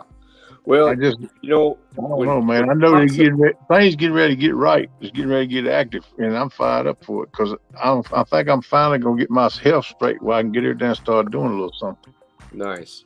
when possibilities are open, it is one of those things where it is difficult for me to sleep. I think everybody else is about the same way, especially when you get to be our age. Shit, I used to sleep like a baby in my 20s. My 20-year-old kid said, "What's the problem, Dad? How come were you up 2 or 3?" I says, "I used to sleep like a baby." Shit. Yeah. Nothing. I spent 35 years making my living off of staying awake. For 35 years, that's how I made my living. Yeah. And I'm just in that set pattern now. I don't sleep much. Yeah. You know. Right. Yeah. You snooze, you lose. That's what we used to say. Old boy said, "Man, I got to pull over here and get a nap." I said, "Boo, you snooze, you lose. Come on, let's ride." Yeah, and you know, I thank my dad all the time, even though he's still kind of an old dick. I still thank him for telling me all the shit that he told me years ago. Right. I says, I said, "Dad, you were right about this. You were right about that. You're right about this. You're right about that." He says, "You just wasn't ready to hear it yet." And I said, "You're right, I wasn't, but now I understand it." And he said, "That's why I told you you'd be a decent person by the time you ended up being 30. And I do remember that statement that he made to me. He said, "Yeah, you'll be a decent person by the time you're 30. Because at that point, before 30, I just figured, well, why doesn't everybody think that way? Why can't you just do this? Why can't you do this, that?" Now I'm getting revisited that by my oldest son. He says, "Well, geez, Dad, how come you can't do this? And how come you can't do that?" I says, "You know why, son?" I said, "Because I've already done that shit. I've already blown out my shoulders. And you know what? I'm just an old pussy, I guess. I used to be one of the most roughest, toughest fuckers there ever was on this planet. But now I'm 52 and I ain't nothing now." I said, "Now it's your turn." I ain't half the man I used to be. But, that's just because what I've been through. Shit, no. If my 30-year-old self walked up to me right now and said, "You know what, old man, I want to fight," I'd have to be like, "Well, I'd still fight you, but I'm going to lose because that motor from 30 years old ain't nothing like a 52-year-old. I'm telling you, I'd have to be like." But you see, here's the thing about that, though. I mean, your kid may be looking at you like that and talking about how you're old and can't do this, can't do that. But you're the only one in the community that's out hitting those rapids like you do, jumping in your boat off of a moving dock. Right. Yeah. You're the only one doing it. Yeah, that's good. But the problem is, he's my kid, and so my kid, he's like a bigger, rougher, bigger armed tumbler, never sleep, crazy psycho. Like I was, only not near as mean as I was. He's a nice kid because shit, he didn't have to fight in grade school. I did. Fought pretty much every day in grade school. It was like a prison yard. Hello, Andy. Morning, Boo and Andy. Hello, people.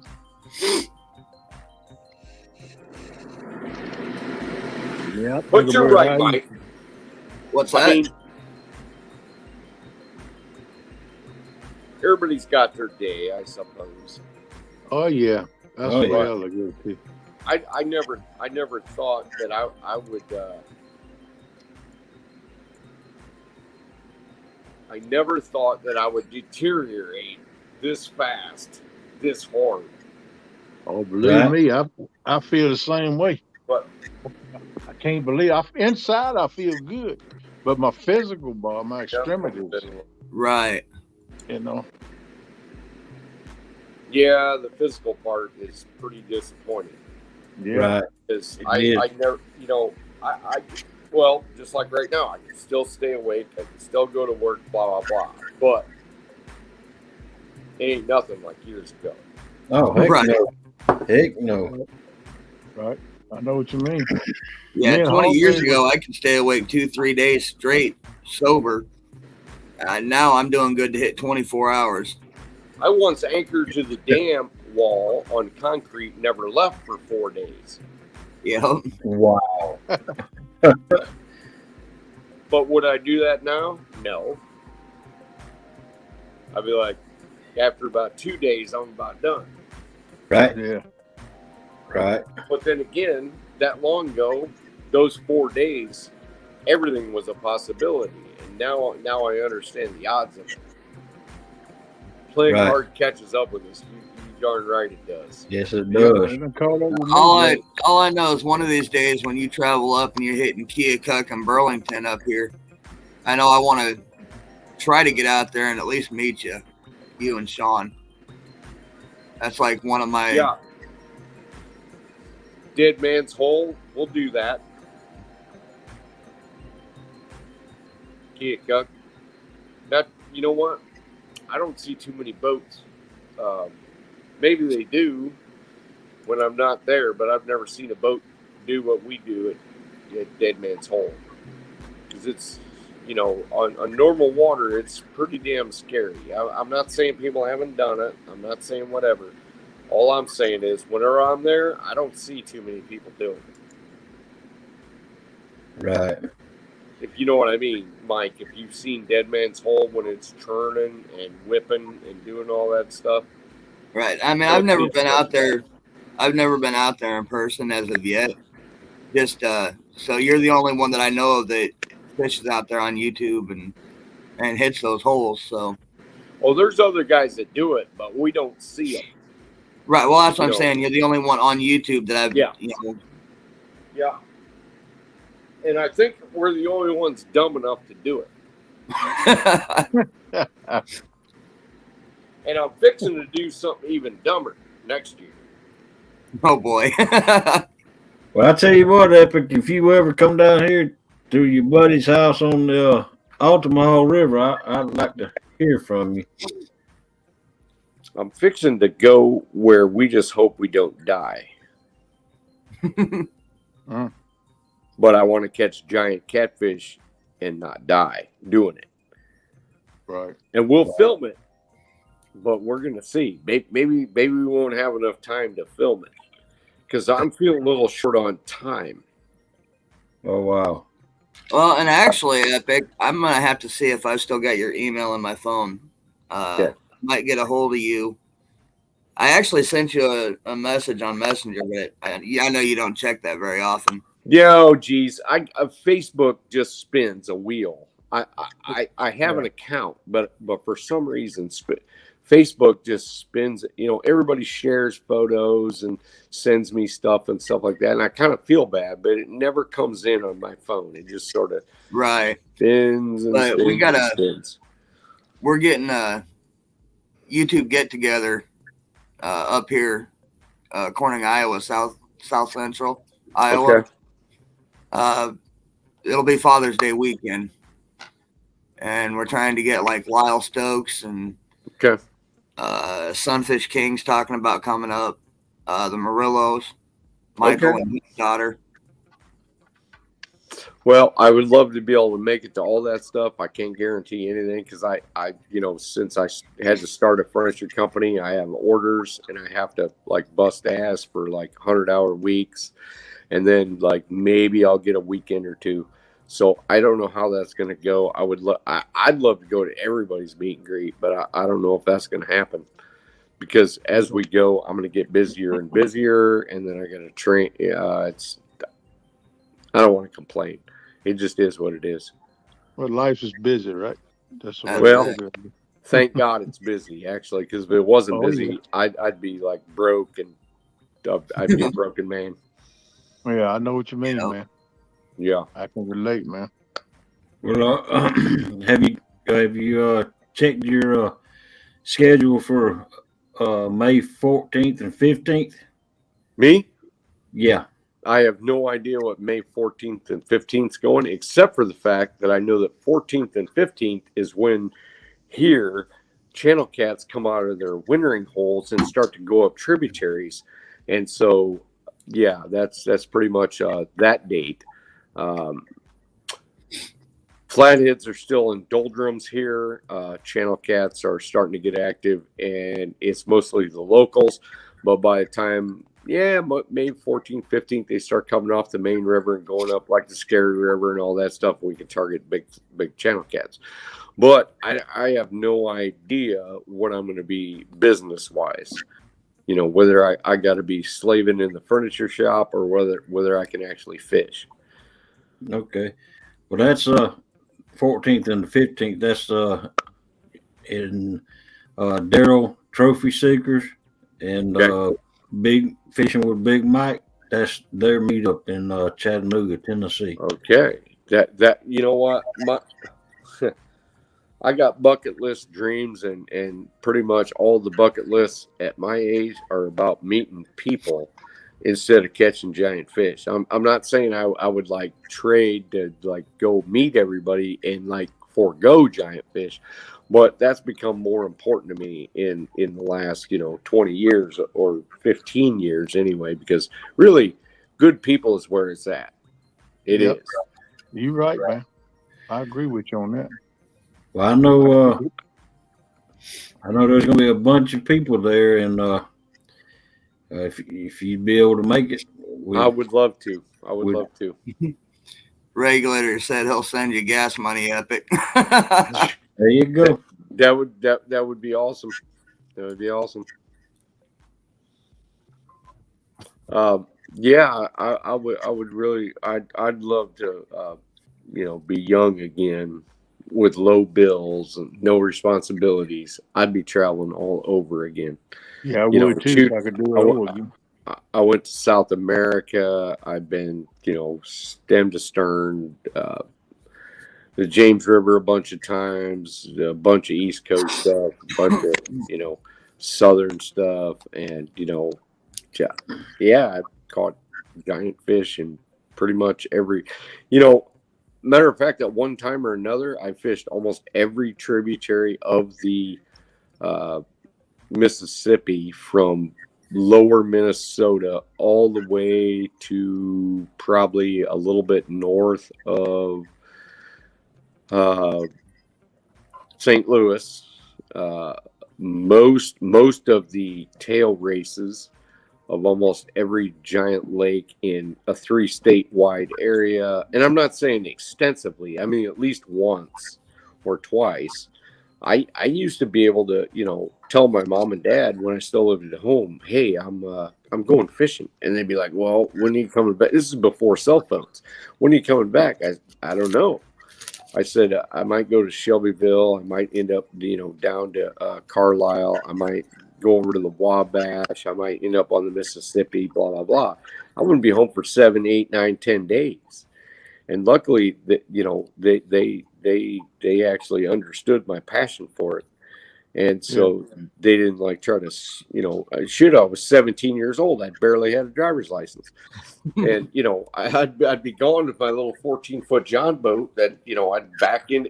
I didn't care if there was a boat ramp or not. I'd back my shit down to the river and drag a 14-foot John boat with a 9.9 on it down anywhere and stay on the Sangamon River or,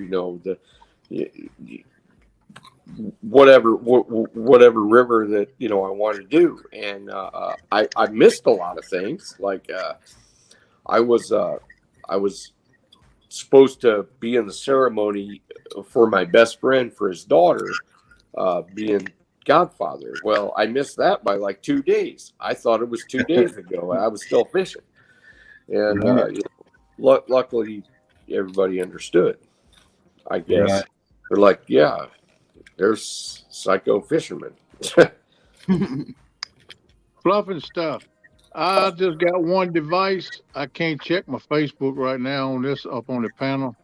I'll check it when we finish the live. I'm sure I got it. If not, I'll see you again in a chat somewhere. We'll get straight on it. But I'm sure I got it.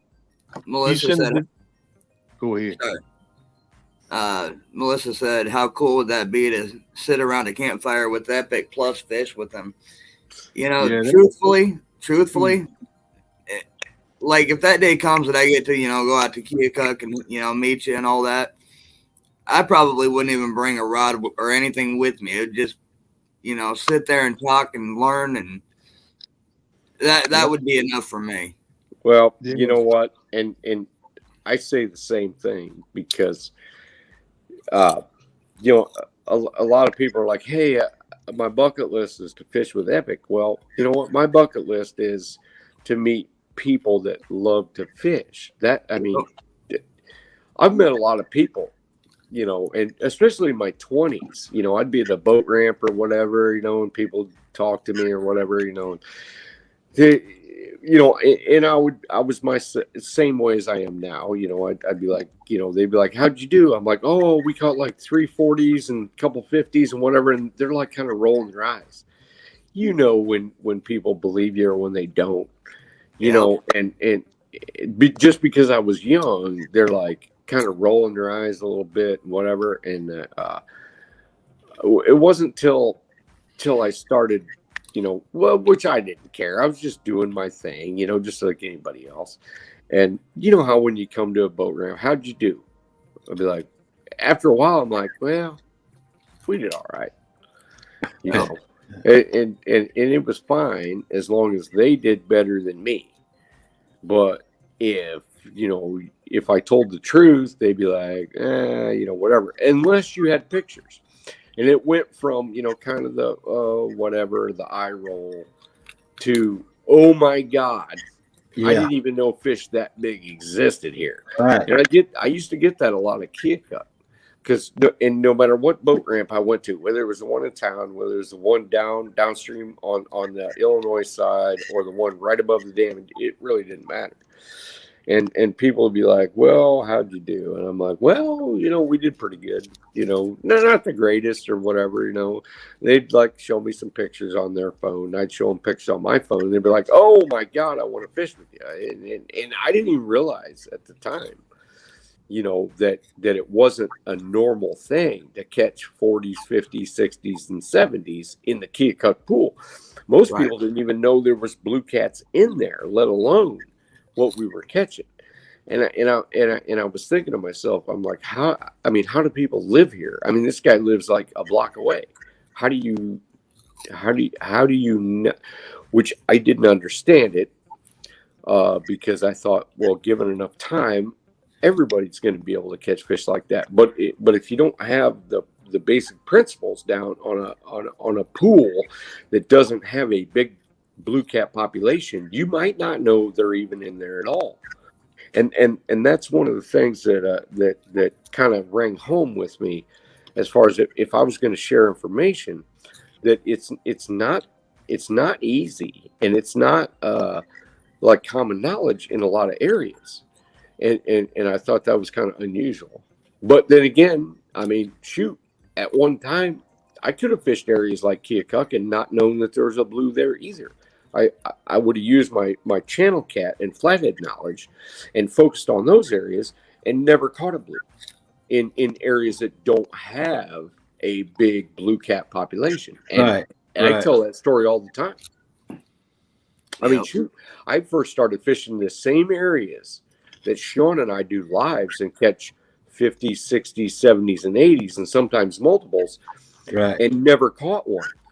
Caught 20s, or maybe if we were lucky at 25, but mostly channel cats and flatheads. Right. G-Style's got a question. Epic catfishing, what's the shallowest water you had your jet motor in? 0, because I've jumped rocks and actually launched out of the water. Wow. Actually, didn't you do a video on that one time? I have put holes in a Sea Arc, which is one of the thickest boats ever. I actually jumped a Lowhead Dam on the way up once, clean out of the water, and then on the way back, the water had dropped, and I basically porpoised the front end down into the water enough where I threw like 500 gallons into not the boat I have, but the exact same boat that I have now. I actually jumped off the Lowhead and kind of dug the front end, and I thought we were going to sink. I put a hole I put a dent in the side of my old boat, which is exactly like the one I got now, the size of a muskmelon, and I can't believe we didn't sink because I was just swirling around in a 30-foot hole below a rock pass. Now, I don't do that anymore because now I know to turn a lot earlier before I hit a giant rock that's the size of a dump truck. So I don't do that as much anymore. But yeah, I've literally had that thing in no water. Now, if I'm not mistaken, on limestone rocks, not igneous. Igneous rocks are smooth. Limestone rocks are rough. It's a whole different deal. Now, if I'm not mistaken, didn't you do a video on that jump or on one of your jumps like that? I do not have a video on the jump. I wish I did. That would be cool as shit. I wanted to do one, but then I started thinking I'm a lot smarter than that now because if I wreck on the jump, maybe I'll get a bunch of YouTube views, but really what's that worth? It's not worth that much. Yeah, I mean, okay, dumbass ran his boat and wrecked on a rock. So, Right. Okay. Whatever. Now, I may get the video where I'm fixing a fish and maybe we'll die then. Or maybe I'll sink the boat or maybe I'll rip a hole in it. But that's all in the name of big fish. Now, the other one would be just doing something just because I wanted to do it. And I don't want to do that because there is no giant fish that I'm after. But this next time, if I do decide to go down the Lowhead Dam because it's a long way from the other side, yeah, you have to navigate that just right or you might just crash. And we might have videos rolling. I don't know. Right. Yeah. But being short on time like I am, there's some bucket list things I want to do, and that's one of them. Now, I may lose my nerve because I'm not young anymore. Maybe when I was 25, I'd be like, oh, yeah, we're going to fly down that thing, and it's a 10-foot drop, and I'll kick the boat up and do all this other stuff. But, you never know. It just depends. Right. If I think the water conditions are right, I may shoot down it or I may go drive 20 miles and run up it. But one thing's for sure, I am going to fish that spot because I know there's giant fish there and no one fishes it because they're scared. I'm not scared. I'm just dumb. Right. You're not dumb. You're crazy. Yeah, I'm just too dumb to be scared. How about that? There you go. That's better.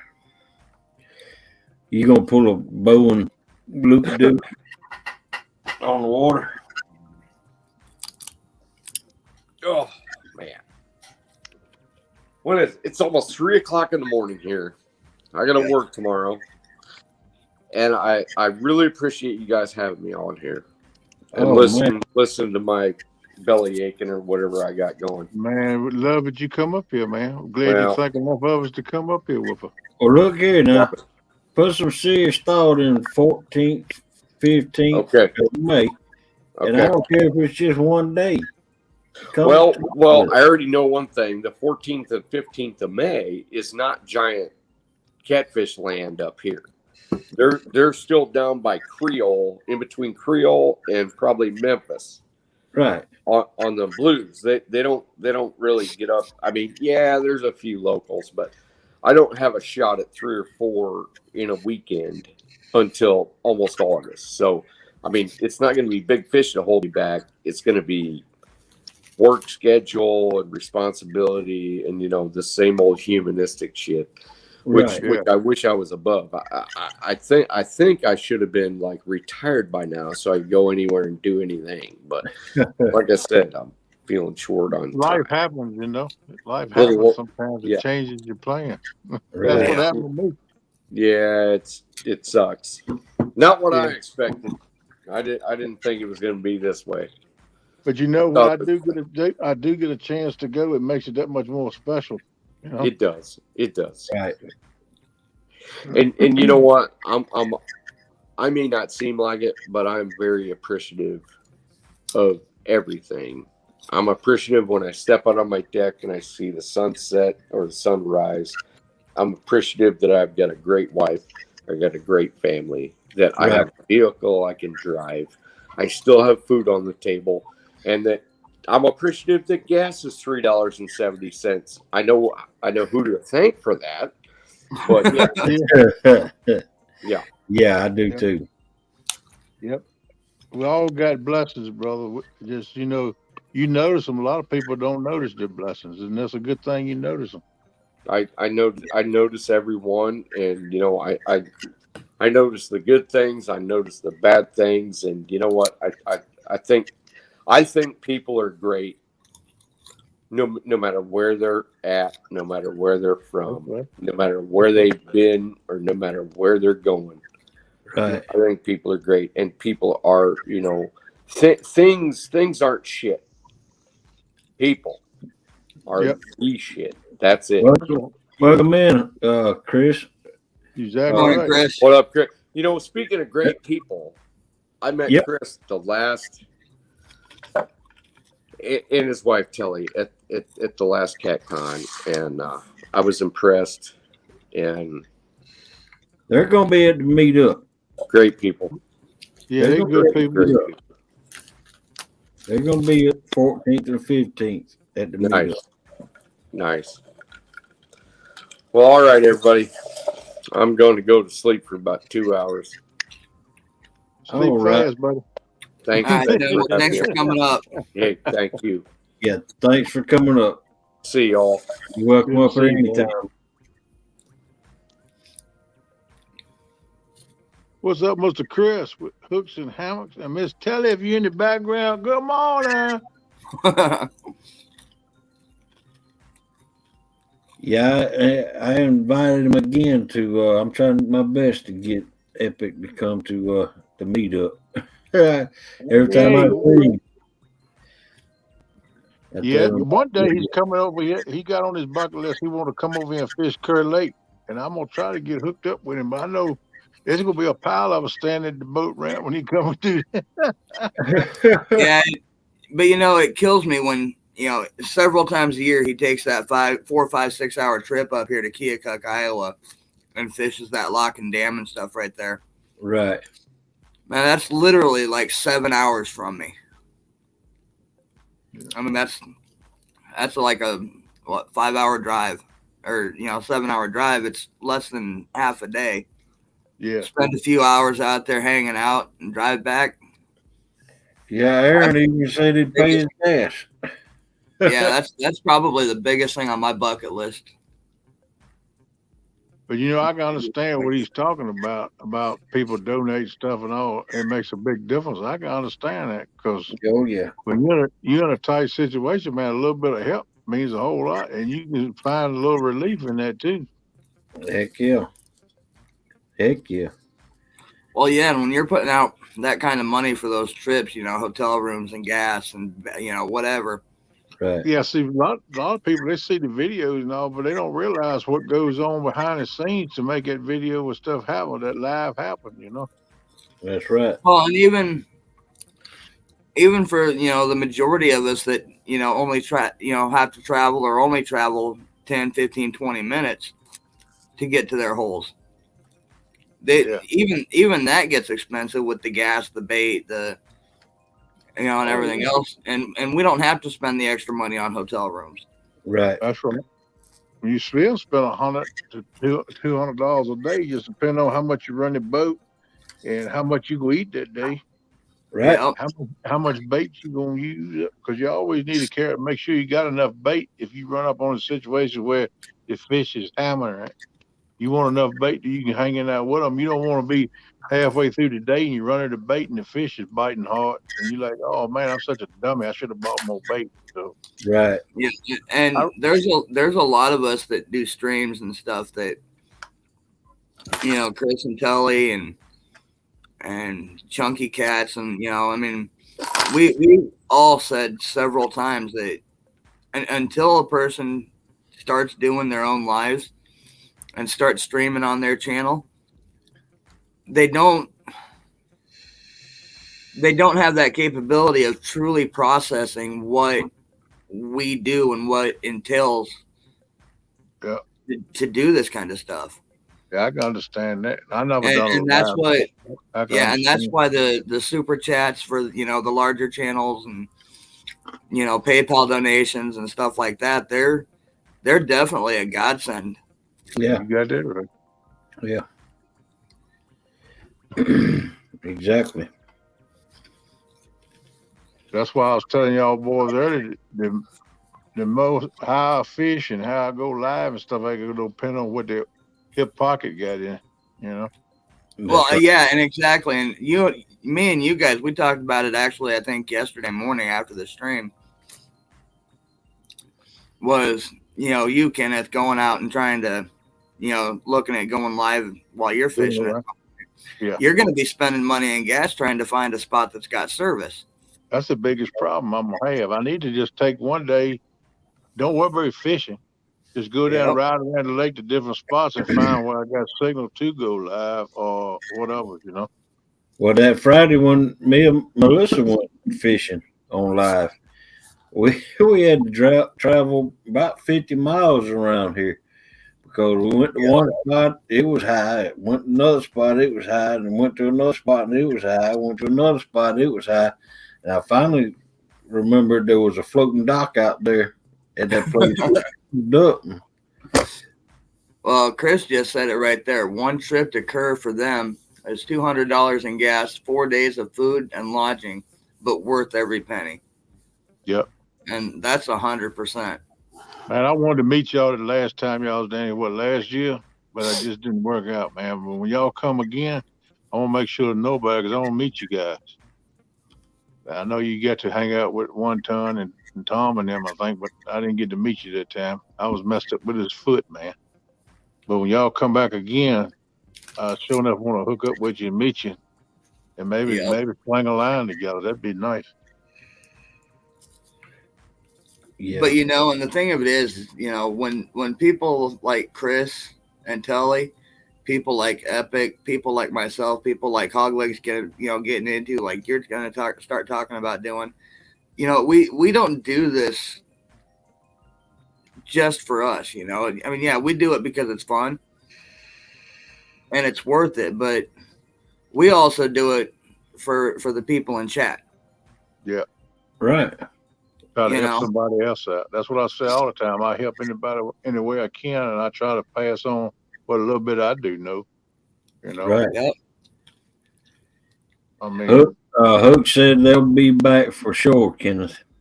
Yeah, I'm sure you guys will be. I think y'all been over here twice around here, if I'm right. But next time, third time's a charm, buddy. I'm gonna beat y'all one way or another. Yep. It's on my bucket list. I'd love to meet you guys and hang out with you because I think y'all are awesome, man. I follow you, and I think you're awesome. Yeah, I can't wait to meet Chris and Tilly. Yeah. You're right, Melissa. That's right. Enjoy life while you can. Can't take it with you when you're gone. And you know what?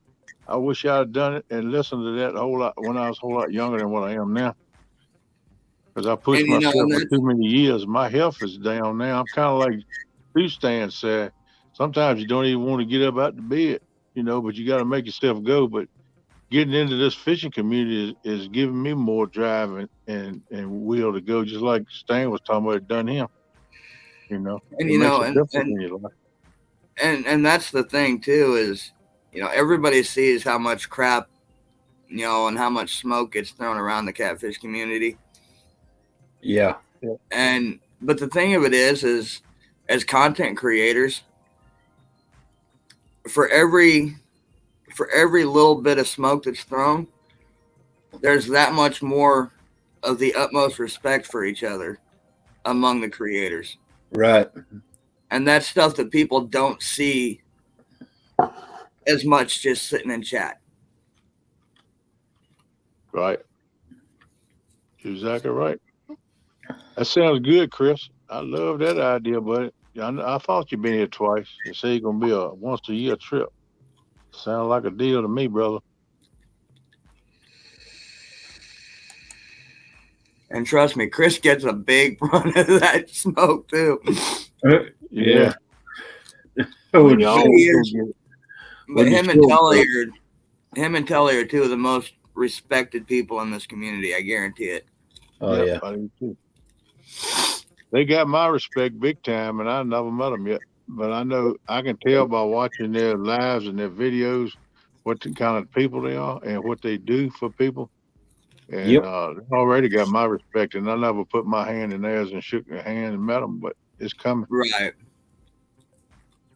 They sure got mine and Melissa's respect, I tell you what. Yep.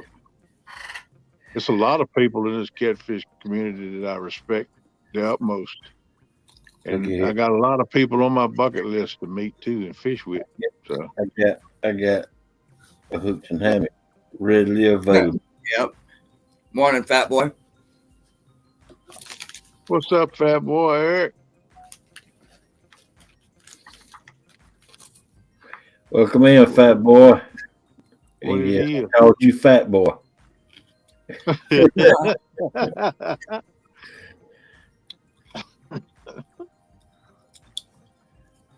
Is Ucky still in here? Who? Ucky. Ucky? Yep, I think he is. I haven't seen him say goodnight yet. I Yep. ain't either. That's why I was wondering if he slipped dirt on. Man, you and Ken's making me giving me the munchies. Y'all chewing on that stuff. Who is that? You and Kenneth and Mike. Y'all Oh, been I ain't chewing been on. on nothing in a right good while, man. What you talking about? Yeah. Don't be put that on me. Well, I opened this bag of chips when Epic was up there. I'm like halfway through it. I think I need to quit eating. Chris said, I am pretty awesome. But I tell you, on the other hand,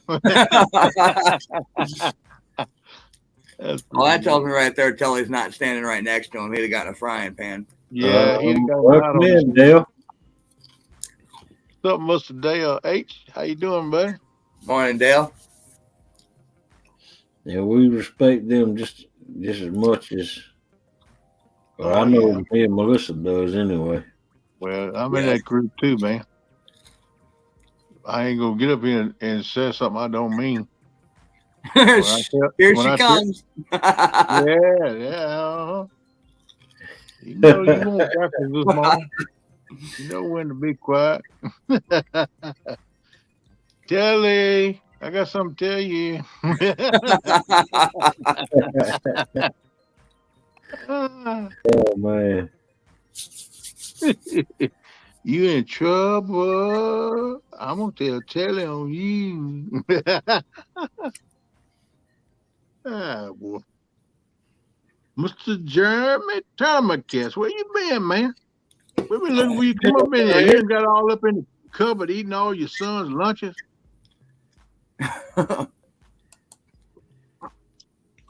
Thanks, everyone. Greatly appreciated. Thank you Yeah, for being who you are. Oh, Yep, Chris, thank it is you. well deserved, brother. Yes, sir. Highly respected, brother. Don't you forget it.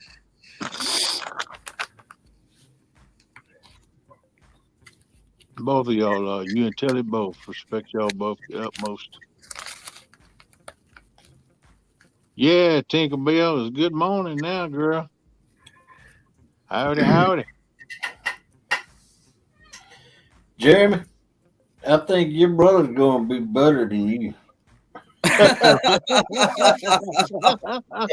Oh, Oh, I think you're gonna catch a bigger fish than you.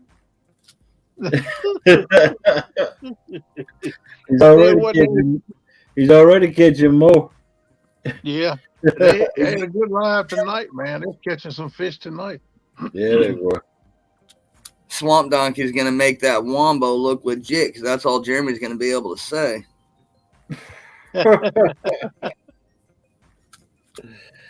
Oh man. Yeah, they was a little slow there for a little bit, but man, they finally found them and got on them. They was catching. They caught that first 25-pounder pretty quick, I think. Yeah, it didn't take long to catch.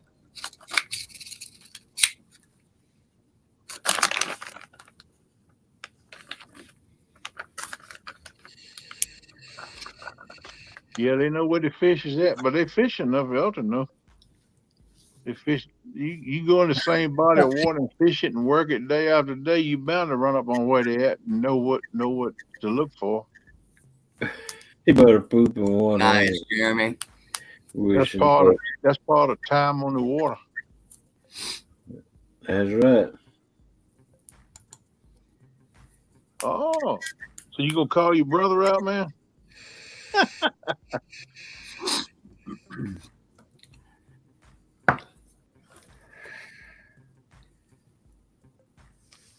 I guess he'll start talking to him tomorrow about rules for brother versus brother 1v1. I tell you one thing, better look out for his brother's wife. That girl quick as lightning to get to a pole. When a pole wiggle, she on it. That fat boy agrees with me.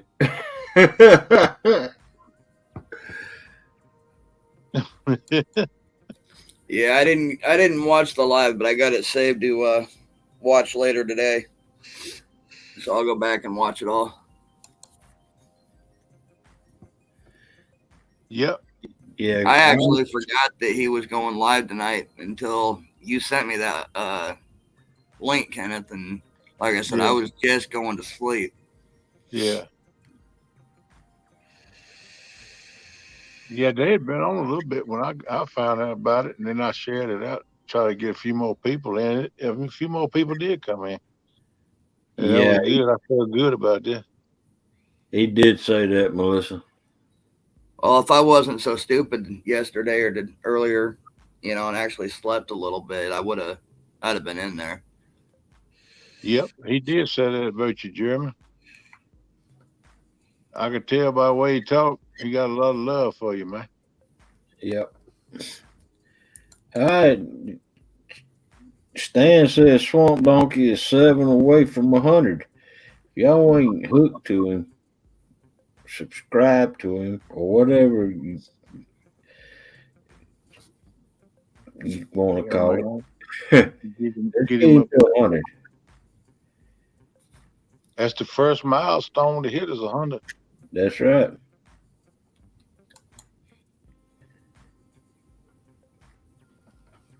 Oh, I know I got him on one channel. If we can get him to 2 away, I'll go add my other 2 channels. That'll put him at 100.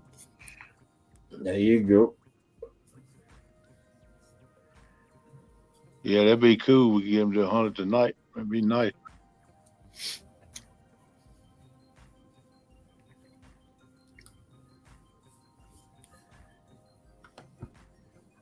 Yeah.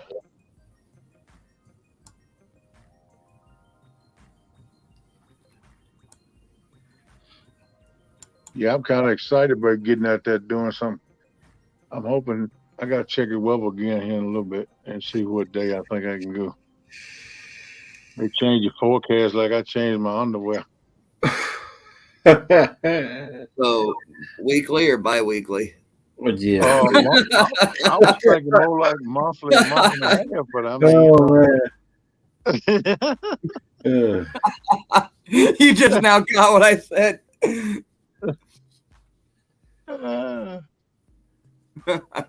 Yeah, I was thinking more like monthly.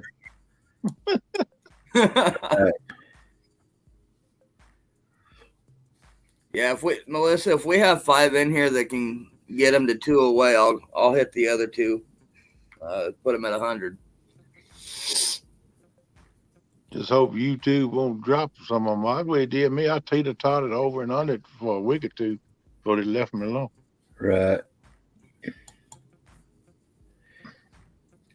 Yeah, I had those 3 that hit me up after Numbnuts made that one live stream the other day. And they stuck for like 48 hours, and then they dropped them. Yeah. Wow. Thank you, Andy. You all right, but I didn't lose any more than that, so I'm okay with it. Yeah. And don't forget, everybody hit the thumbs up for me tonight. I got to I got to get all the likes I can get. Yep. That'd be good for him and Melissa both. Get them likes. It helps the channel. Helps with, what is it? The algorithms or something they call it. I can't even spell that word, much less know what it is. So I got to check into that too. No, Curtis, I did not say I was giving a rod away. I've got 14 of them. I've got to get one more, and then I'm going to go to the other side of the river where I can use all 15 rods at one time. I got to do that at least once in my life.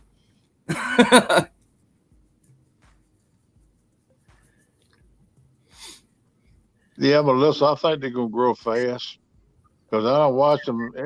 Their lives, they catch fish. They catch Chris fish. They said know where they're at. he's at 96. 4 away. Come on, people. You ain't served time. If we can get two more, I'll hit them up with the other two. That'd be awesome, man. If we could get him up over 100 or at 100 tonight, that'd be cool. They deserve it, man. I mean, they worked hard tonight in that line. They was busy, man. And the last live I seen is pretty good too. That one with Jeremy was in there, and his brother swam underwater, hooked that big catfish on there for Jeremy. And I'm just messing with you, Jeremy. And he said he hooks it. Well, I'm showing 98, so I'll go hit him up with the other two. All right, then. Good deal. Oh.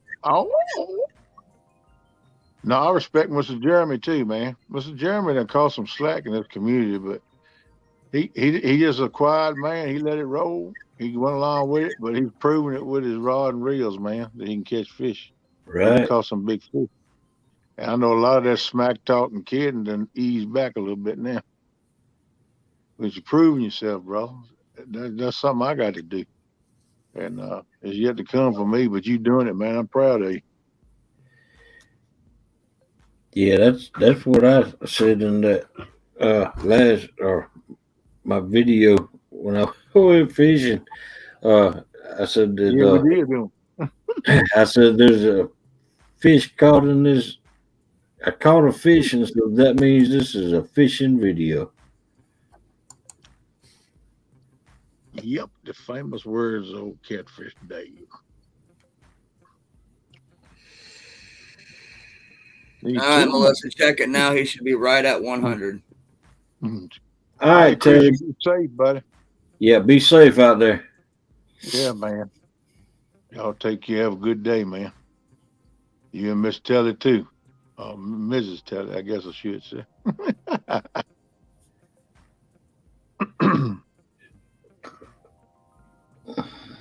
That's a bot right there, ain't it? I just got it. Okay, I figured you'd be already smacked him by the time I seen him.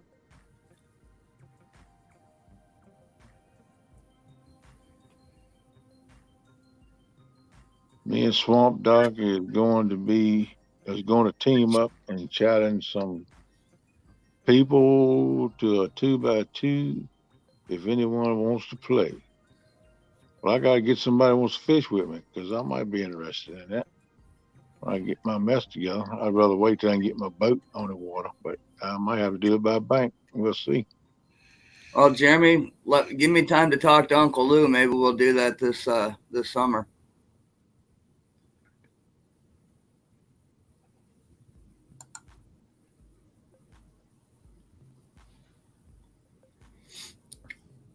And Melissa confirmed it. I hit him with my other two accounts. He is officially at 100. All right. You go, Swamp Donkey. Man, I really enjoyed the live tonight, though, man. It gets you pumped up when you see something like that and they're reeling them in. It gets you fired up, man. You want to go get your own line wet in the water somewhere. That's right. Exactly right. Now, Jeremy, did the two people have to be at the same location?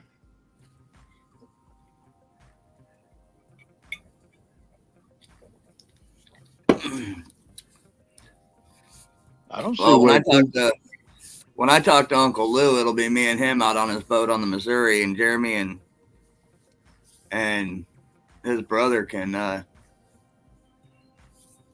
that'd be fish cool. mostly. But I mean, if you run up on some that you can't fish together and be separate, it'd be hard because you can bring 9 or 10 up on panels, so you got plenty of room. If all 4 contestants want to fish separate, you still got enough to bring everybody up separate.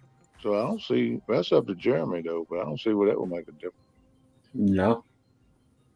He said no, hog leg. If that's the case, then Hogleg, you fish Georgia, I fish here in Virginia, and we'll be a team. There you go. Good luck with that, Curtis. When I'm done with that Snoopy poll, I'll make sure to send it to you.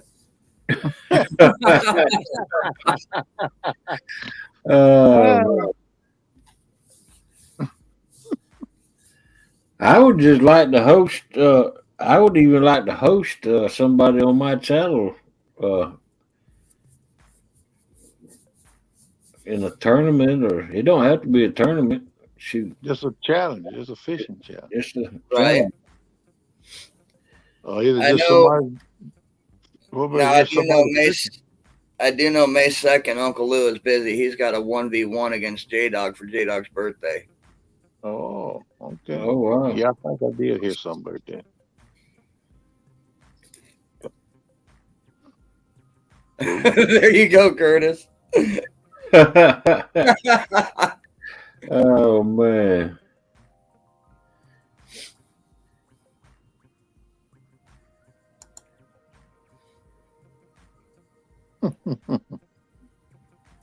Hogleg, if you get 2 people to fish against me and Swamp Donkey, let me know and you can host.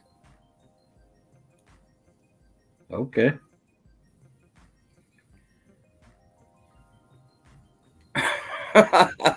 Right, Eric? Well, if I'm going to put out $10 for a Snoopy rod, I'll just throw another $10 on a Barbie pole. That way you can each have one.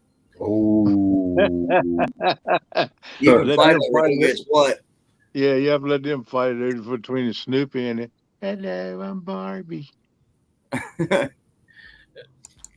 Or maybe I'll make it Barbie and like My Little Pony or something. There you go. I'll fish with Epic. Yeah, I expect everybody would like to fish with Epic. Heck yeah. Trying to talk him into coming, so maybe I might get a chance to fish with him.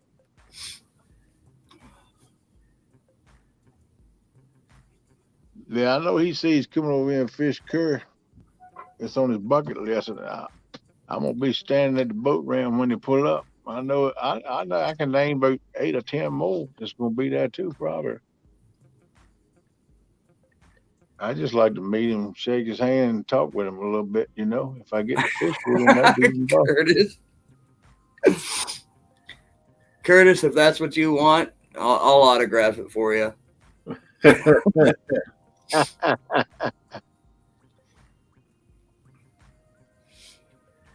Yeah, deal.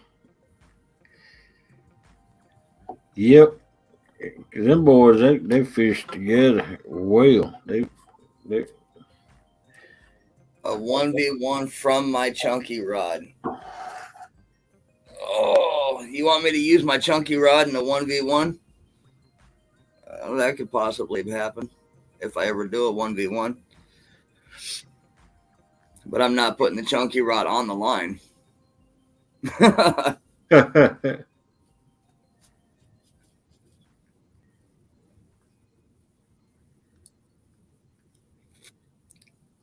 You got a better shot at me putting one of my Muddy River rods or my Uncle Lou rods up than that chunky rod, and that ain't happening either.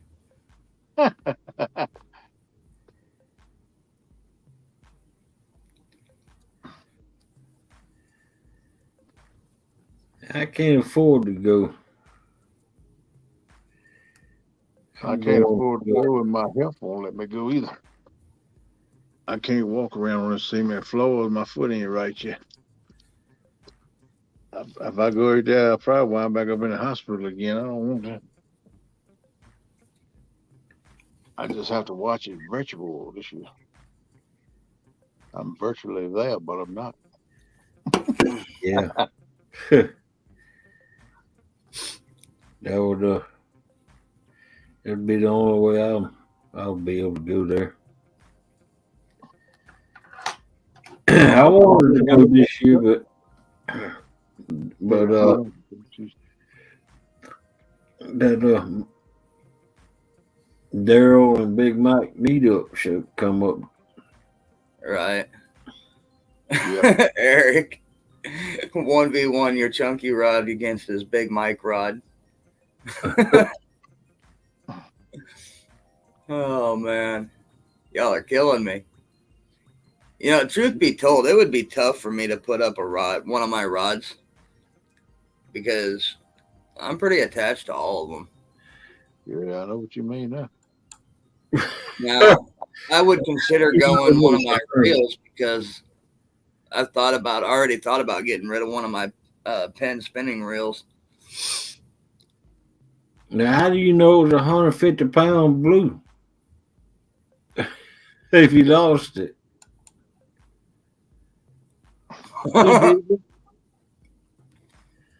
Good morning, Rustic. What's up, Rustic?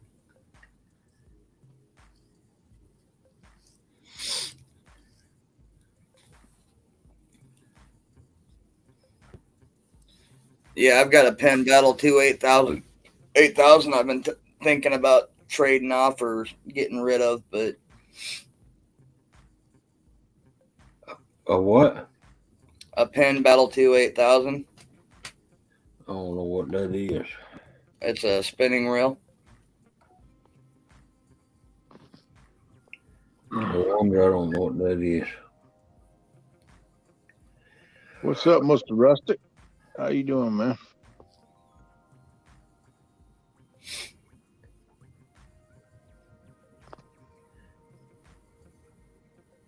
Well, you can just send it to me if you want to, Mike, and I'll get a rod to put it on.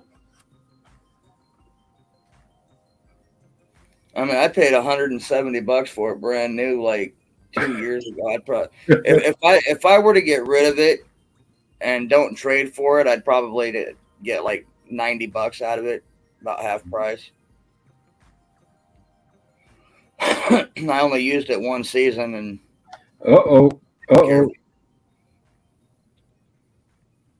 Stan's interested, Mike. Yeah, I saw that.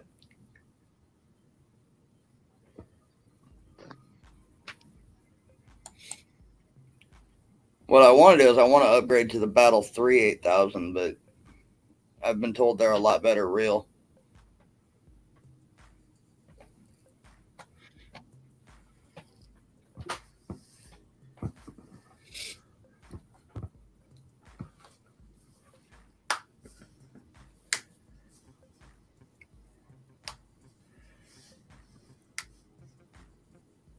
You already have one and it needs a friend.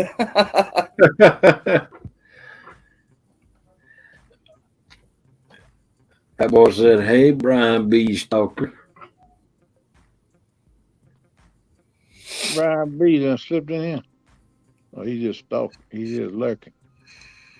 Oh, you Brian B's probably asleep. He was talking to Susquehanna. Susquehanna, yeah. Mm-hmm. I got you now. I'm on the same page. All right, good night, Lynn. Night, Lynn. See you later, Lynn. Take care, man. Have a good trip to CatCon. Be careful, bro. That goes over to everybody. Keep your eyes open. Be careful, but have a good time. Doggone. That put me out because it don't matter if I use a bait caster or any kind of reel, especially a spinning reel. I throw it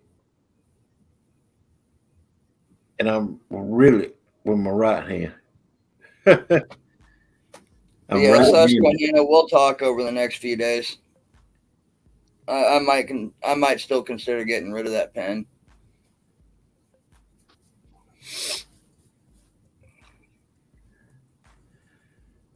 My chat haven't been working right. It won't to show who was typing. Oh wow.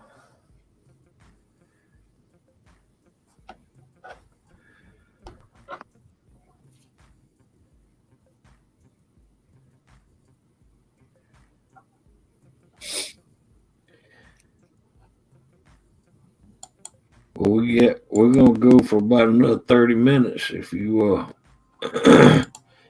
want to come up here, Rustic, you can.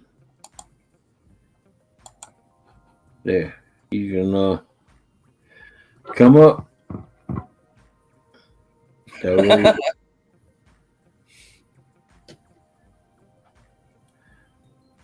Melissa told Stan to check out Fat Boy Eric's channel.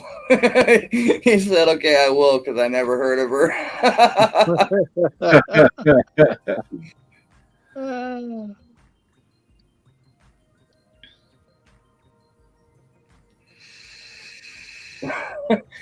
Curtis, I don't need anything from CatCon, and if I do, I'll just get a hold of Lynn.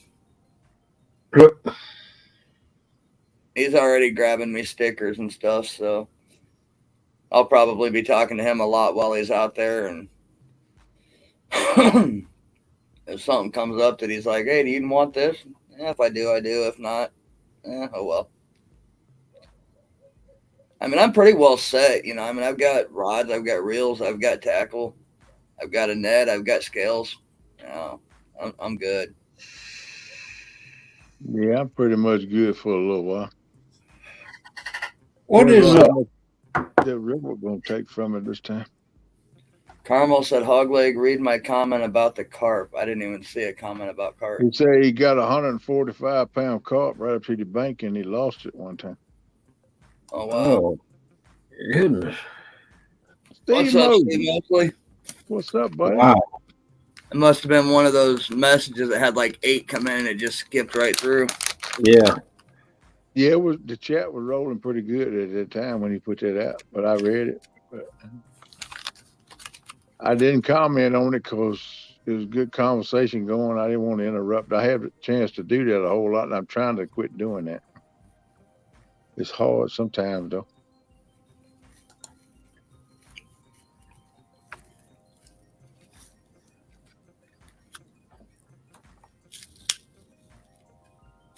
I heard it. Call me. Steve Mosley. Haven't seen you, buddy, in a while. I think I seen you a week or two ago in a chat and hollered at you. Welcome in, Steve Mosley. Oh, I see how it is, Melissa. All right. Look, Melissa, you ain't got to pat me on the head. Go ahead and pat Mike T on the head. I can handle it. I just stand shout. And I thought Melissa liked me. I see how it is. Good morning, everyone. Morning, Chris. Chris, I saw the scales on it. Morning. James Morning, Telly. Hey, Telly, how you doing? Fine, how are you? Morning, James. James Kirkpatrick, welcome in, bud. I told Telly all those mean things you guys were saying about her. Well, did you tell her we also said she was still taller and cuter than you? Trust me, I don't believe all that you would say mean things. Nope. I didn't hear but one person saying anything mean about you, Telly. Who was that? I'll cut him. Well, James, Chris, I'm assuming you're headed to work. Yes, sir. Well, when you get there, look in the mirror and you'll see who said it.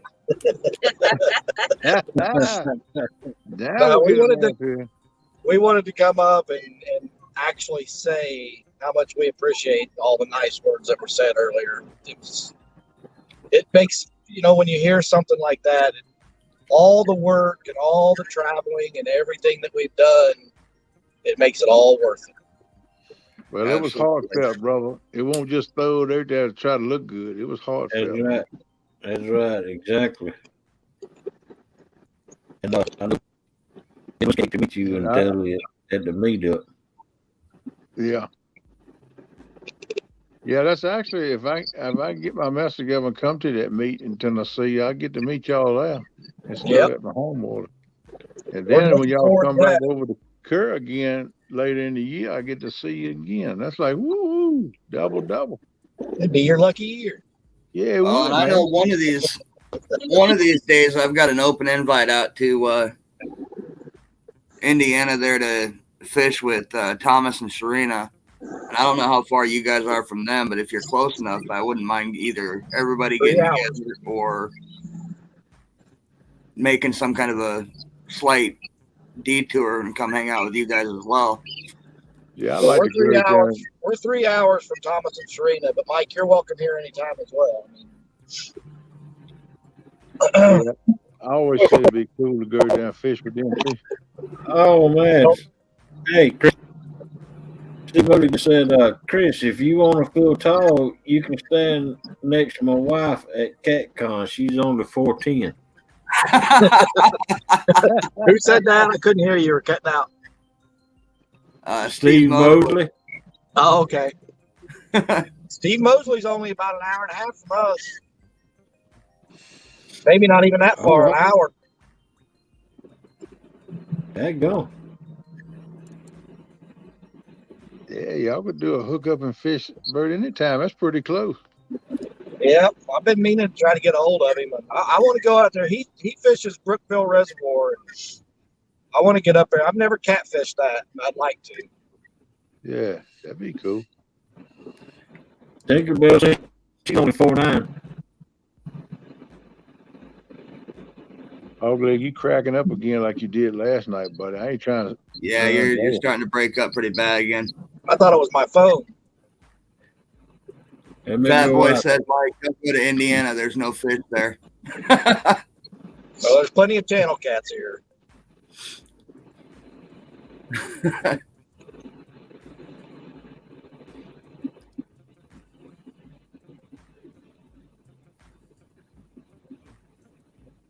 We lost the host. Yeah, he went out and come back in. Come back in, try to fix that popping and cracking. All right, is that better? Oh, there you go. Yeah. The hog leg then come back on the scene here now. I can hear you. Heck yeah. El comprende. Steve Mosley says Indiana has nice flatheads too. Oh yeah, there's really good flatheads here. Just you gotta weed through the channels to find them, or you gotta specifically target them. I mean, you catch them every once in a while, just normal fishing. But my experience has been, if you throw bait in the water around here, you're going to catch channel cats. I mean, I think we've got one or two flatheads while we were out channel cat fishing. Right. Yeah. Well, catching channel cats, that's good too, because them jokers can fight for the size now. So is that part of the reason you go to Kentucky and stuff and fish the Ohio with Chad and Greenwell? I couldn't hear you, Mike. I'm sorry. I said it. So is that part of the reason that you like to go to Kentucky and fish with Chad and Greenwell and J-Dog? Yeah, if I want to catch blues, I got to go down there. Huh. You got to go where they're at. Yeah. That's something I've never done. Pull over on the off ramp or on ramp in my big truck. I've done it a couple times because I didn't have no other choice. Right. But it was only because I had to. I didn't have no choice. I don't like doing that, man. Yeah, I didn't never like it either. And them nights where I did do it, it was a restless sleep. I couldn't sleep good because I was worried about somebody piling up in the back of me. See, but I mean, I get what Chris is saying though, because like here we have blues, but they're only in our river. If I want to get blues, I got to go north, south, east, or west. So I have no lakes right near me that have any blues. And when you try to get them out of the rivers, you almost have to be in a boat. Yeah. Fat Boy said I picked with Chris because he's a winter watcher just like me.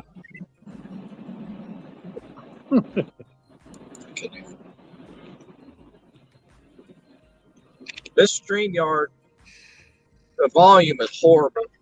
Can't get it loud enough to hear you guys very well. That's the way I was. Last night, night before last, I kept telling Hogleg and Mike I couldn't half hear him. Now, Hogleg might be able to adjust that on his end a little bit to help. Yeah. It's not just this stream; it's every time we're driving. I mean, in my other truck, it would play through the truck speakers, and then all of a sudden, I think StreamYard made a change because then it wouldn't work anymore. It would only come through the phone, and now it's in this truck. It won't come through the speakers; it just comes through the phone. I know my phone goes much louder than this, but when I'm on StreamYard, can't. I mean, the volume's up all the way; everything's maxed out.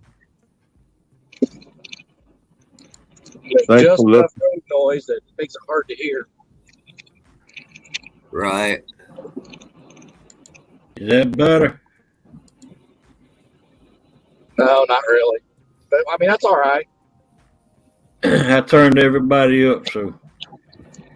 Hey, you got any aluminum foil in there, Chris? Put it on your finger and stick it at the one that might give you a better signal.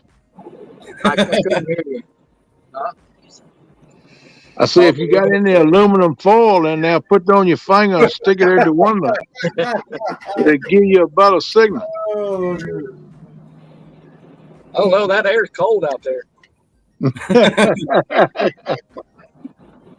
Yeah, I know about the cold right now. We're sitting at about 20 below zero with wind chill.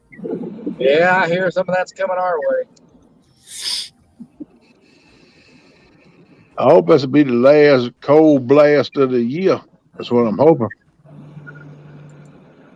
Later, Steve. Morning. Right, take it easy, Steve. Be careful. Good to see you, Mr. Mosley. You be careful and have a good one, bro. Come on back and see us again. Don't make it so long next time now. Welcome in, Ashley. Susquehanna says Hogleg Mike is cracking up again. I think he's actually behind in the stream. Yeah, because Hogleg's might sound all right to me. He might be behind. Susquehanna might be behind. Is do y'all hear my microphone cracking up? No. You sound good here.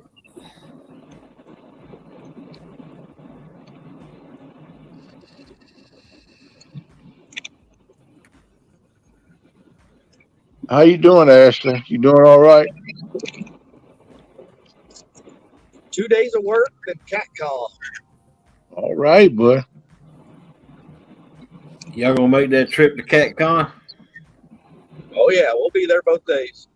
Wow. So CatCon fell on your guys' weekend off, huh? Yep.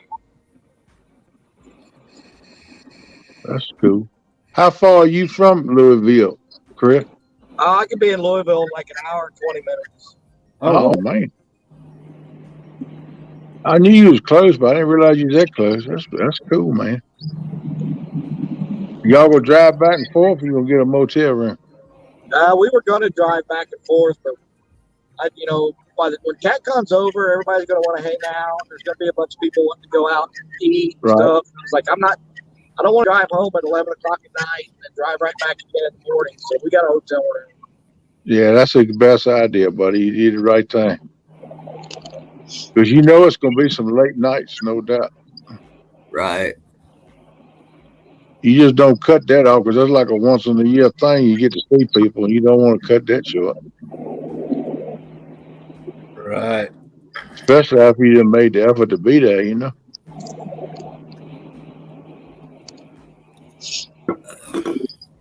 Yeah, I wish things would have worked out a little better for me because I would have been going out with Lynn. Look here, Ashley. What, you got a big eat going down or something? That sounds like some mighty good cooking you working on there. Yeah, it does. Girl, you gonna make me get all up in the refrigerator this morning. Somebody gotta make me get in the refrigerator every morning.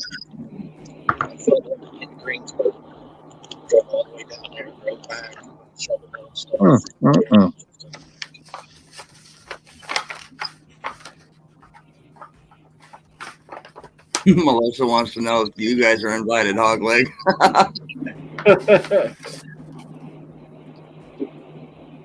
So, Hog Leg, are you going to CatCon? No, I couldn't afford it this time. We'll probably go next year though. Well, we're going to miss you. Now, Yeah. Chris, are you guys going to make the one in Kansas City this fall? My plan is to go to every CatCon they ever have. Well, Yeah. I'm hoping they talking about getting one over here on the East Coast somewhere. I know Paul Meadow said he was trying to push him to do it in Charleston, but he didn't know if they're going to do it or not. The only time it's going to be an issue is if they, if they do end up doing one out in Texas or something like that. That might be a little bit of an issue for us to get to. But yeah, my plan is to not ever miss a CatCon again. Right. Yeah, I missed the one in Kansas City last fall, and that's only 2 hours from me, but that was work and COVID related that I couldn't make it. So I'm definitely going to try to get down there this coming fall. Yeah, I hope they have it in Raleigh, North Carolina as well. I hope that'd be a good place to have one. They got big convention centers and everything down there in that city. But I guess time will tell. I don't know about the parking though. They got them. They got the big places down there, but they kind of slim on parking. And I know that the Raleigh police don't take too kind of that hard parking stuff. They'll tow you away and give you a ticket in a heartbeat.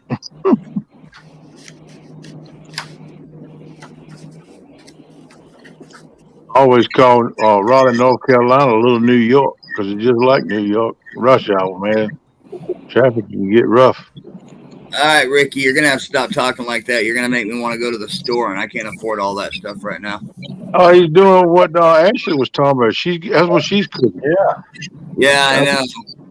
That's what he's talking about. She got my mouth watering now. He's trying to slam upside the head with them deviled eggs. Come on, man. Well, yeah, he's just adding the deviled eggs and the taters to it, and that's wrong. Yeah, Ashley said that she gonna start with the glaze, then she gonna cook some taters and some deviled eggs later on. Woo. That's my kind of chewing right there now. Throw in some collard greens. Great day. We got it going on here. Heck yeah. I might even belly up for seconds on there.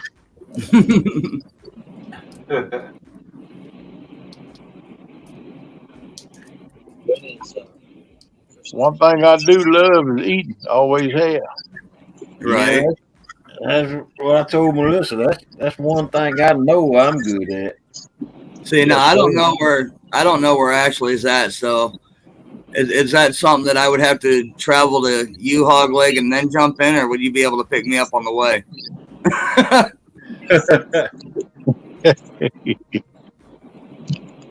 Hey, I know there. Steve Mosley was in here. I don't know if there was any other people close, but May the 6th, that hiking guy is doing an Indiana YouTubers get together. So it's basically a meet and greet. Yeah. But anybody is welcome. And there's going to be YouTubers there, subscribers there. Just a big camping get together. It's going to be just south of Lake Monroe at Charles C. Dean Wilderness. So I mean, it's going to be more just hanging out camping, but we're like 5 miles from the road. Cool. Well, Ashley, I'll bake a pie. What kind of pie you want? I'll bring a pie. Or cake. I may bring both. Which you want? I can bake. well, Chris, I don't know if you heard me talking to Epic earlier. We're getting one together. It's going to be primarily fishing, but there's going to be some archery practice and stuff out there too. Father's Day weekend in June in South Central Iowa. I used to shoot competitive archery.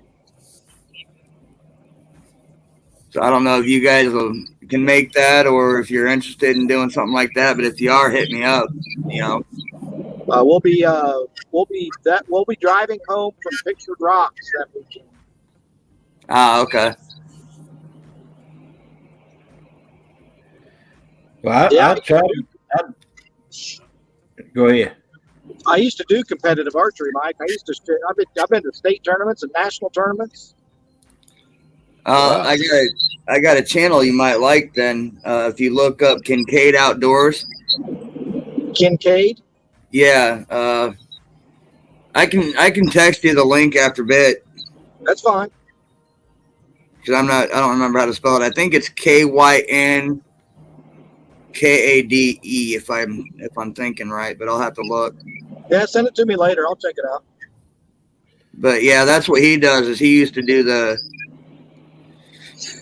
competitive archery, and he teaches people how to shoot bows. And I used to work at an archery shop. Did all that stuff. yeah, he's primarily like recurves and longbows and stuff like that. Not so much as a compound guy. I did mostly compound. I do like playing around with longbows and recurves, but I got to be pretty good friends with a couple guys. They were older, but they were phenomenal with recurves. I mean, one of them's a national champion, 2-time national champion. Yeah, he has me and JV went to his first get together last summer, but he's going to do it as a yearly thing too. So he's got people that come in from all over as well. So you get to know him, get to know his channel, and when that time comes, you might be interested in coming to his too, and that's in central Iowa, out around Des Moines and Murillo. And yeah, Melissa, I don't know where Wendy went, Melissa. But yeah, she never did give me that bacon later tonight. That was good last night.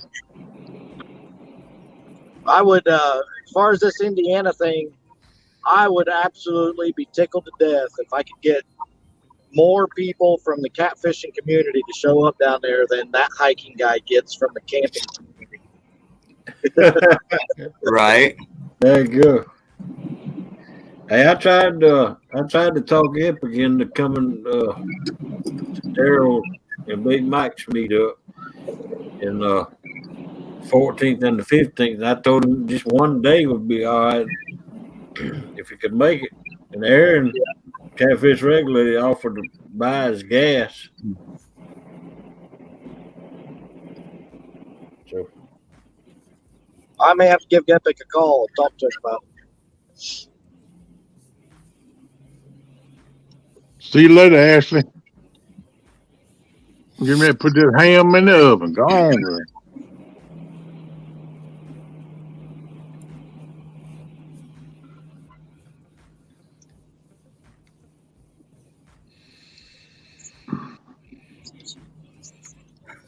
Ricky. I didn't heard that part. What about Aaron? Trying to get that together here. Ricky, that sounds good, but that's a good combination. That's what I was thinking. I just didn't want to. Caramel chocolate chip from all that. It'd be good with pecans in it too.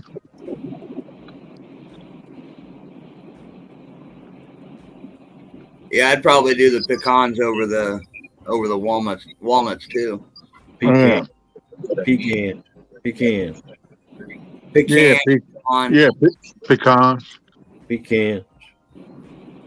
Pecans, pecu. Tomato. Yeah, potato. Puma matata. I was waiting for that one. And it's crappie, not crappie. One more thing about our little Indiana meat street thing is the place we're camping is free camping. So if you can get yourself here, you don't have to pay to camp. Oh, nice. Heck yeah.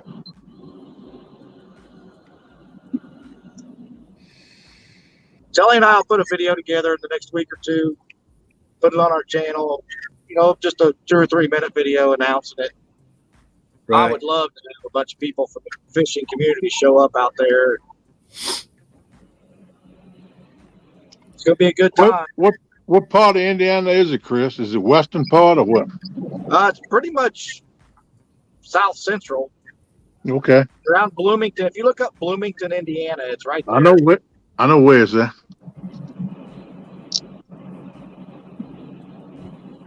I've been to Bloomington right much in the truck.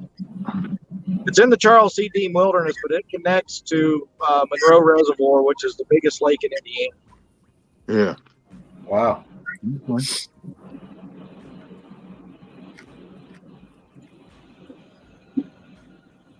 When did you say it was? May the 6th. I don't think I'll be able to make it because I'll be trying to get my mess together for that meet the 15th.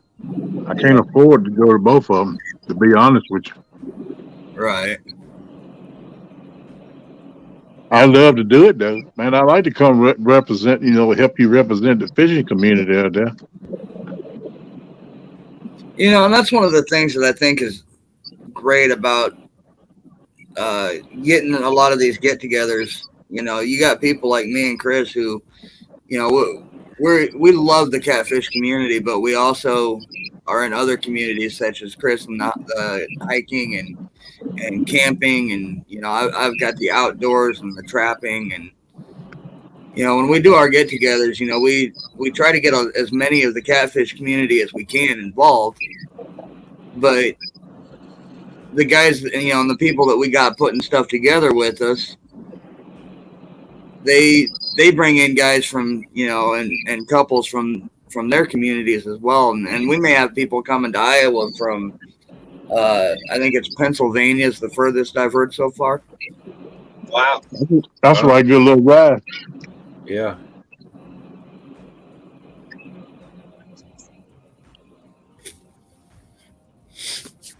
Well, Chris and Tully, they take a long trip to come over here to Kerr Lake. How long a ride is that for y'all, Chris? About 10, 12 hours? Yeah, it's around 11 hours. Depends on how many stops you make. 11 hours. Yeah, I knew it was a right good ride. I know once we get the rest of the details finalized and I get a set date and schedule and place and all that, I need to get a hold of Lyle because he was talking about maybe coming up for that get together too, which I'm really looking forward to. Right.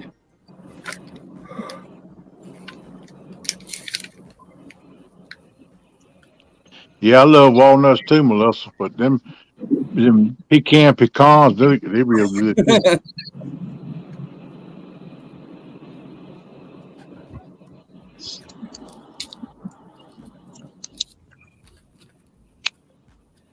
Hello said, Chris, can I go?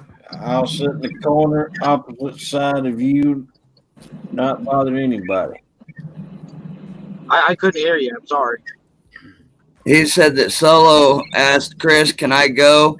I'll sit in the corner opposite of you and not bother anybody. You don't have to do that. You're more than welcome to come. But, you don't have to worry about bothering anybody.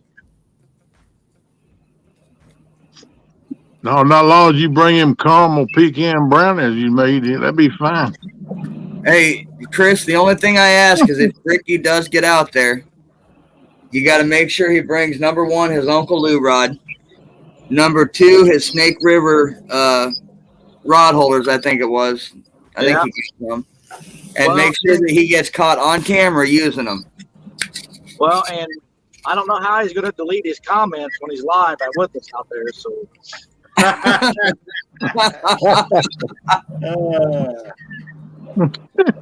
Hey, Chris. Yeah. He made an appearance on the Boar's Nest one night. Really? Yep. Yeah, he sure did. I seen it with my own eyes. Yep, his very first time on anybody's panel, anytime on anybody's live. Yeah, it freaked me out for a long time. I was doing my live streams and stuff, and I'd go back and rewatch them so I'd see what comments I missed. And I was like, I know Ricky was in here. Why am I not seeing his comments?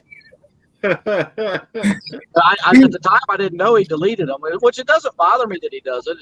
It was freaking me out. I was like, why can't I see him in my replay? Yeah, he just put in chat. He said video retracted.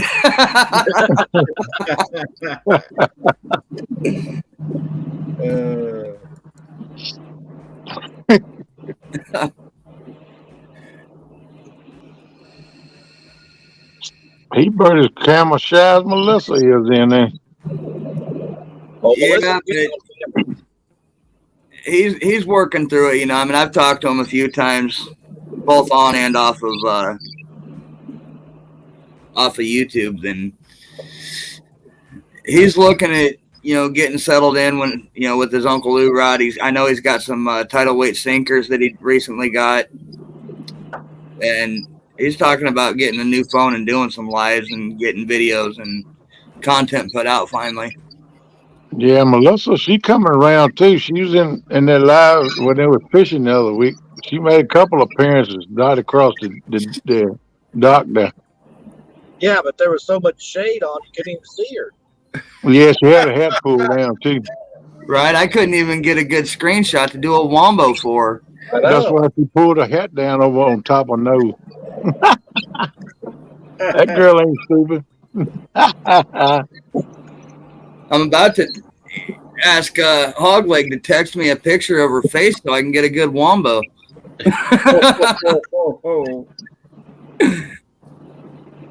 Solo said he want rod holders from Lance. Oh, that's who it was. It was Lance. Okay. Somebody got a good screenshot of her because she did. Somebody made that wombo of me and her singing together. That was her. That was her own picture. Yeah, that was her own. Yeah, well, you can get a screenshot off that. Ding, ding, ding, ding.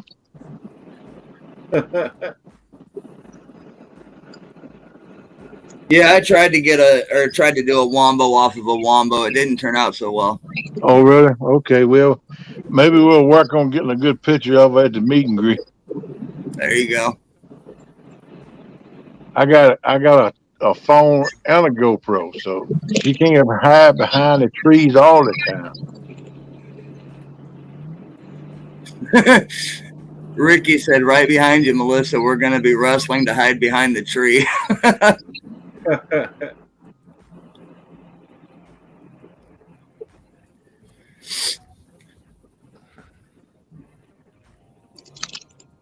Just remember, it's going to be eyes in the woods everywhere. Click up, click up, click up, click up. We'll just tell her there's bears in the woods. Right. Yeah, Tennessee, or they got bears now. Mountain lions too, and them souped up red cats, wild cats. They got them too. You tell her that she'll be sitting in the truck. Well, I might be sitting in the truck too. I mean, I don't really blame them. That's what my daughter said. That's what my daughter said. When I said, "Look, we can get sleep in a tent." I ain't sleeping in no tent there. I said, "Why?" She said, "Anything can come through that tent and get you." She said, "I don't feel easy." I said, "I'll be all right." I finally talked to him too. I just gotta get the tent now and the mattress. Yeah, I gotta get a tent.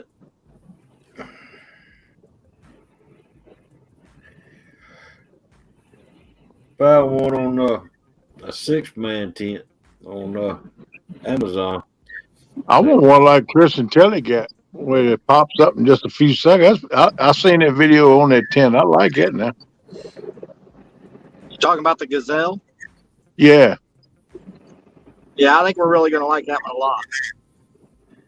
Yeah, I like that tent. You can set it up pretty easy. 90 seconds. And it's big. Can't beat that with a hammer. Daggone.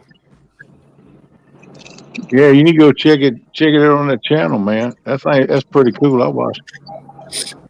Have y'all tried it out yet, Chris? Yeah. He wanted to know if you tried it out yet. I told him, yeah, y'all done tried it out.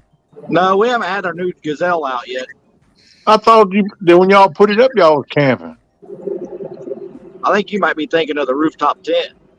Yeah. I The think dome shape. You talking about the one on top of the truck? No, I'm talking about the one that was on the ground. You just grabbed it and pulled it up, and the arms, you had the arms come up, clicked in place. But you said that it wasn't exactly 100% waterproof. Oh, that's not me. Yeah, it was you. It was you holding the camera, and Telly was holding it some when you had to use both hands to do the tent. I forgot the name of the video, but I know it was you and Telly. Y'all was camping somewhere. Because first you had the camera on the tailgate of the truck, and then you said, "Well, let me go get the Oh, camera because it's kind of far away." that was our backpacking tent. Oh, okay. Yeah, that's the one. I think we did the video like how we stay warm in the winter. Yeah, that's right. That's it. Yeah, that's our little backpacking tent. That's just big enough to crawl in there and go to sleep. Well, that's all you really need. But we've got a new one now. It's called a Gazelle T4, and they make a T8. Hmm. But it's a hub style tent, like a hunting blind. You just pop the hubs out, set it up in 90 seconds. It's big enough to stand up, walk around, put cots in it.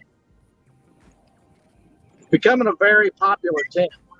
If you look them up, it's like look up Gazelle T4, and they're nice. They're real nice. Cool. I have checked them out. But I thought that's what that one you showed. I thought that's what that was. I got mixed up. Now that's our little REI Half Dome 2 Plus. That's just big enough for two people to lay down in. Well, I'm gonna tell you, you set that up pretty quick. It didn't take too long to set that up. Yeah, it's easy to set up too. But these Gazelles, they don't have any poles at all. Even the Rainfly, what poles it has is built into the Rainfly. So when you pull that thing out of the package, you just pop it open and it's done. Hmm. Have you done a review on that? Because I hadn't seen it. If you had. Okay. Yeah, that's what Curtis was just asking if Chris had a video on that yet. No, we don't have one yet. The weather's been awful here to get out and do anything. So yeah, well, we'll be looking for the next weekend. We're off after CatCon. We'll be using it. Okay. Make sure to do a review on it when you set it up and put it up. We'll be down there with we'll be on Barren River Lake State Park on the 11th, March 11th. That's an open invite for everybody too. Barren River Lake State Park. We'll be down there fishing with 3+1. Oh wow.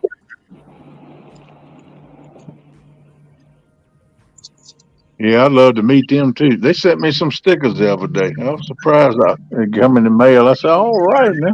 Yeah, I'm pretty sure Greenwell's coming to that. I've said something to Chad and Dee, and Lee and Amy, J-Dog and Tara. Oh wow.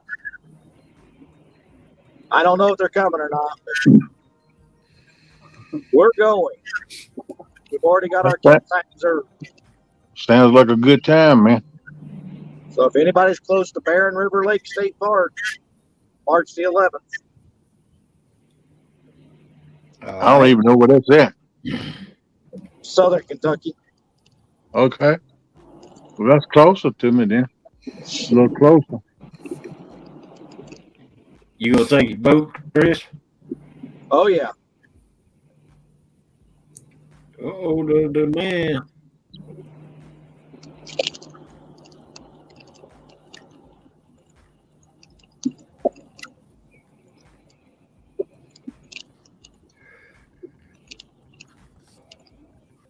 Yeah, I'd like to pull my boat up there to that Daryl's meet up.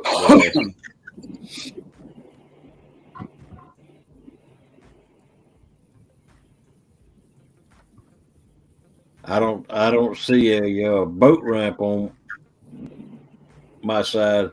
I'd have to go all the way around the island.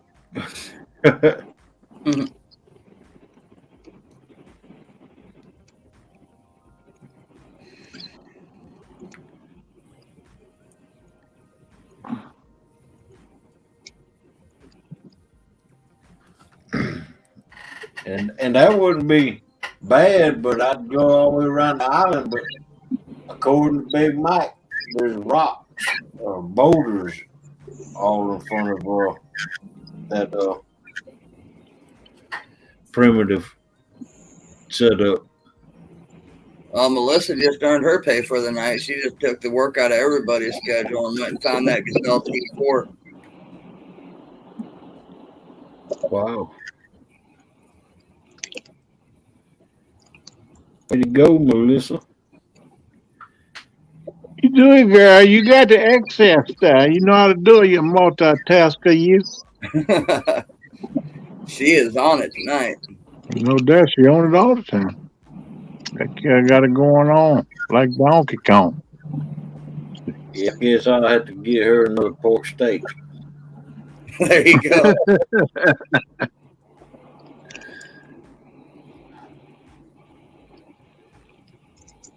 Yeah, I have to get that link and check that out because I'm looking for a tent. I think she did that because she knows you guys are going to meet up with Chris and Telly. She wants one of Telly's breakfast sandwiches. That's what it is. I'm not good at sharing food. He's not lying.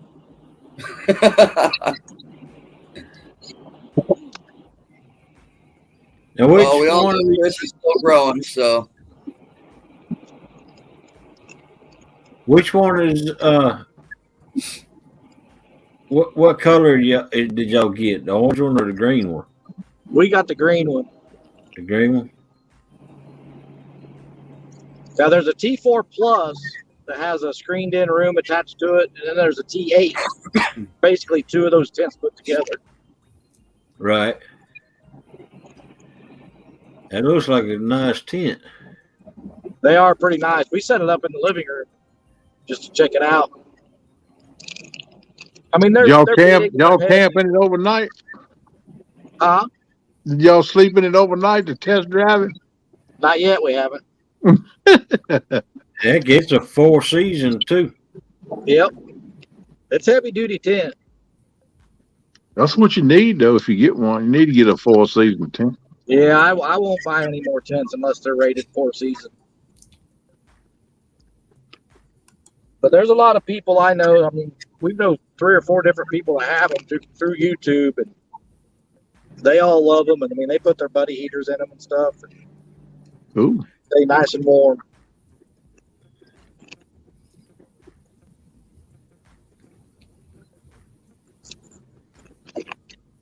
Yeah, I'm gonna check that out. We get over here, see what that thing look like. 'Cause I got to buy one if I'm going to that meet and greet. Melissa says, "Darn Skippy, I want a Telly breakfast sandwich." Yeah, I just watched a video of a guy put it up. Man, that's something. Yep.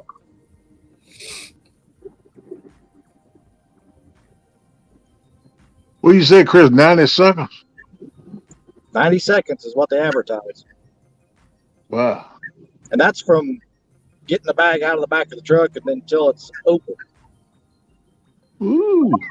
Now, you put your stakes and stuff in the ground, it's going to be extra time. But Right. I got it. But still, man. That includes putting the rain fly on, too. Man, I'm gonna tell you, when I know we small go camp, it'd take us a couple hours to set the dead burn tent up, man. Aggravating. I'm pretty sure it's either 6 or 6.5 feet tall in the center. Oh, that's what I need then, because I'm 6'5". That'd be good. I want to bow over to get in there. Yeah, the rain cover. Wow. That's an easy setup right there. Yeah. All right. Well, we're pulling into work, so I'm going to jump out of here. Y'all have a good day. Be careful. All right, guys. Have a good day. Thanks for having us. Thank you for coming Good up, to have you. Chris.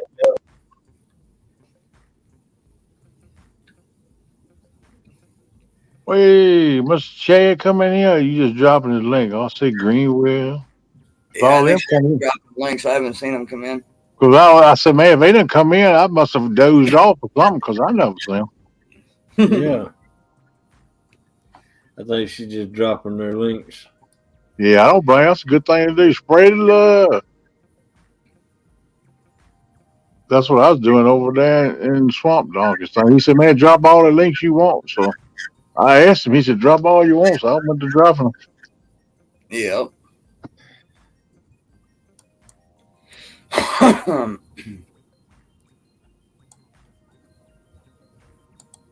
There you go, girl. Ain't no wrong with that. You drop 'em. I know it burnt you up over there. You was gray and I was blue, and you couldn't drop links, and I did too. And I know that burnt you up. She made the comment. She said, this ain't right. I'm gray and you blue. I said, yeah, it's kind of crazy, ain't it? Yeah, it happens though. Oh yeah, it happens. I sure won't be much longer. She'll be blue. I just hope to keep me blue so she won't time me for saying that comment just now. Oh, I ain't thought about that. I look at it this way. You got these new channels coming up, and 6, 8, 10 months ago, that was me. Every time we had a new channel pop up, they'd see me, and I was one of the first ones they'd make a mod. Yeah. And now I tell everybody, I'm just like, look, I'm a mod in enough channels. As long as you've got good mods, you'll never hear a peep out of me. Well, buddy, I don't sound buddy too. I was surprised I come in out was a mod. And I noticed tonight I think it's Big Mike's, he made me a mod. I'm like, huh? I'm blue. Ain't that something? He went live tonight. Mike, yeah. Not Big Big- Mike, but Mike's. Oh, Mike's Mike. Chicken Hall. No. Yeah, I might have said Big Mike by mistake. I'm sorry. Forgive me, man. I'm running on coffee for the last almost 40 hours. Oh man. Seriously, Kenneth, you need to go to sleep. I go to sleep. What's the day? Wednesday? You don't go like that. When we end this stream, you should go to sleep. Well, I got things to do, man. You know? You got to That's sleep. I got a visitor coming to visit me today that I ain't seen in a while. I got to tidy up just a little bit. Oh, Yeah, Melissa, I'm just, Oh, I already miss more live streams than I want to, because there's so many of them, and being a mod in so many, it gets overwhelming, and you realize after a while you cannot be everywhere at once. that's true. Thank you very much, Melissa. I tried to do the best I could, girl.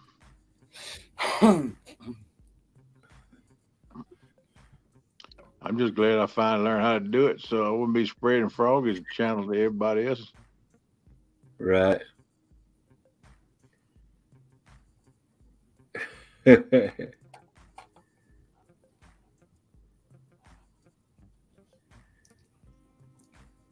I mean, I even periodically have people message me and stuff and say, hey, I know you're not a mod, but I'm going to do this event. Would you be okay doing it?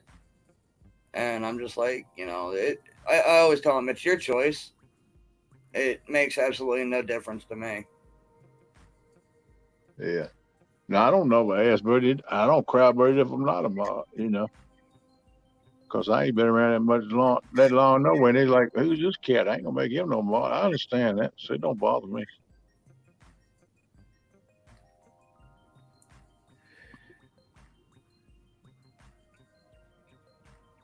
Solo.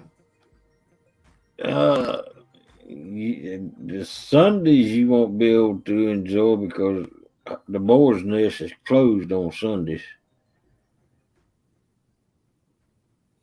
Yeah.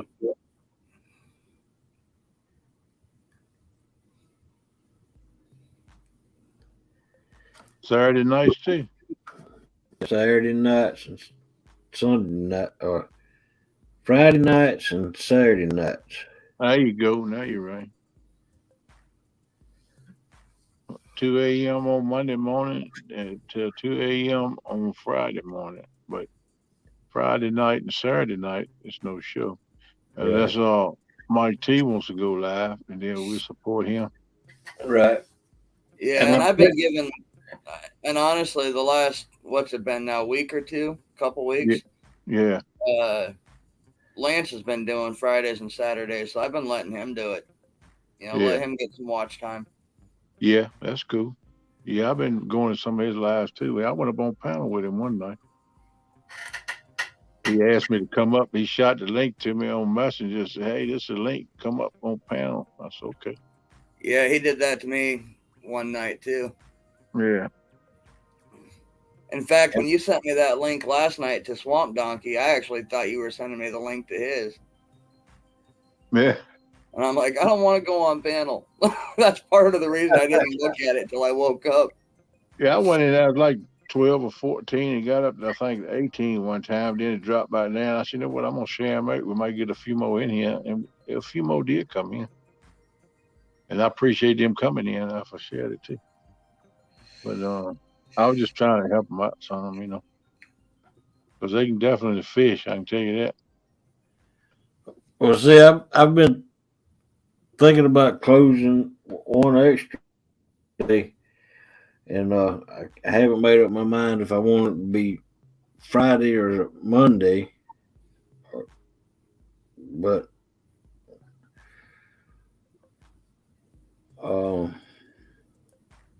and I'm leaning towards Mondays. Yeah. Then I want to be off because I want to be able to get all the stuff together and then go fishing Monday. But then now, you're talking just a one-time thing, or is Monday's going to be your one day to fish a week or something? Right, that's what I'm thinking about. That'll work, man, if you want to do that. Because see, if I take a Friday off, I do my show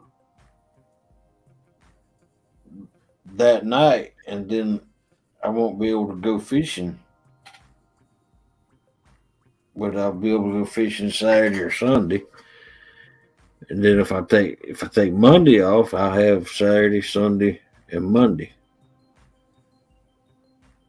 Yeah. Y'all see what I'm trying to say? Yeah, I know what you're saying.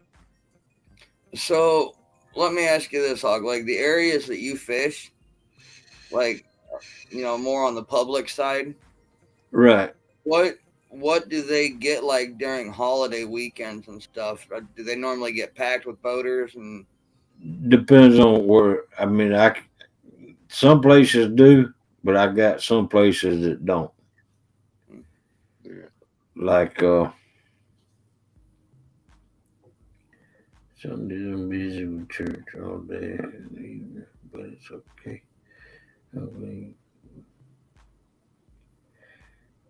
Thank you, Soda. Morning, Ernie Brown.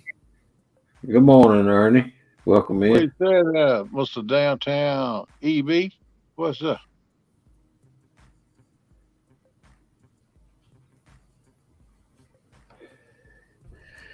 But I'm having a problem with trying to figure it out in my head which day I want it to be.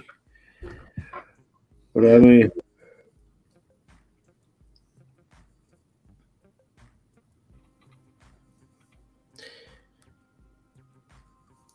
I'm sure I'm gonna look here's the thing. Here's the thing too, Hogleg, is you've already got your watch hours, so all you need are the subs. Right. And you know as well as I do, and I think we talked about it before, is doing the overnight lives, you're really limited as to who comes in, even when you get shared out. Right. So your numbers for overnights are going to grow slowly, but you getting out and doing fishing streams during the days, right, is what's going to help your numbers grow. Yeah, bring right. a different crowd. That's right. That way you be all around. I've seen that. 'Cause I've grown over a lot just by that one day. Because I made a video, a 20-minute video out of that whole day fishing. I left that whole day fishing out and still got the 20-minute video out of it. Yeah. Well, and I just noticed too that, you know, we all know Mike's channel has grown a lot over the last couple months. Right. But I didn't realize until today exactly where he was at in sub count. And in the last 2 months, 2.5 months, he's right up there with me. He's only like 12 or 15 shy of where I'm at. Good morning, Lee. Hey, Lee. And it's What's up, taken bud? me almost 2 years to get where I'm at. But, you know, he does the overnight lives. He does fishing lives during the day when he can. Right. Where I'm not able to do that right now. Right. Morning, Lee.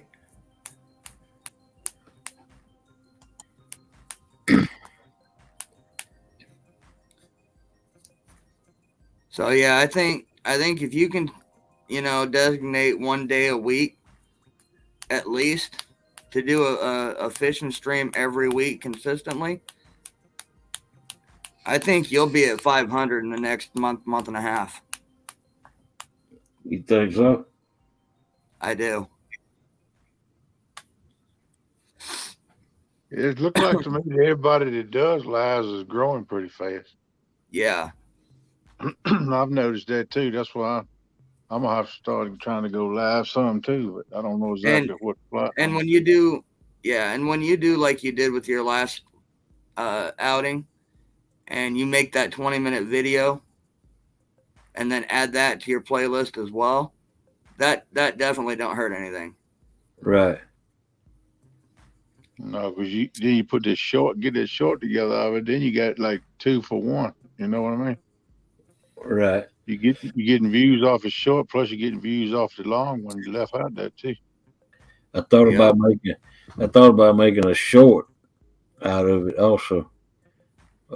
Yeah, that's what I'm talking about. But you know, to run in front of the camera. Yeah. But you know, I noticed it's right many of them doing that now. You know, I see Hayes doing a lot. He's putting some out on Facebook and TikTok and all different kind of places. I know Facebook because I'm on Facebook. I see where he puts up a little post like just take the highlights out of his video or stream and make a little short, put that out. He's reaching out to all different avenues, and the same content that he takes one time, he spreads it out in 3 or 4 different avenues. Yeah, and that's something that I actually still need to learn how to do.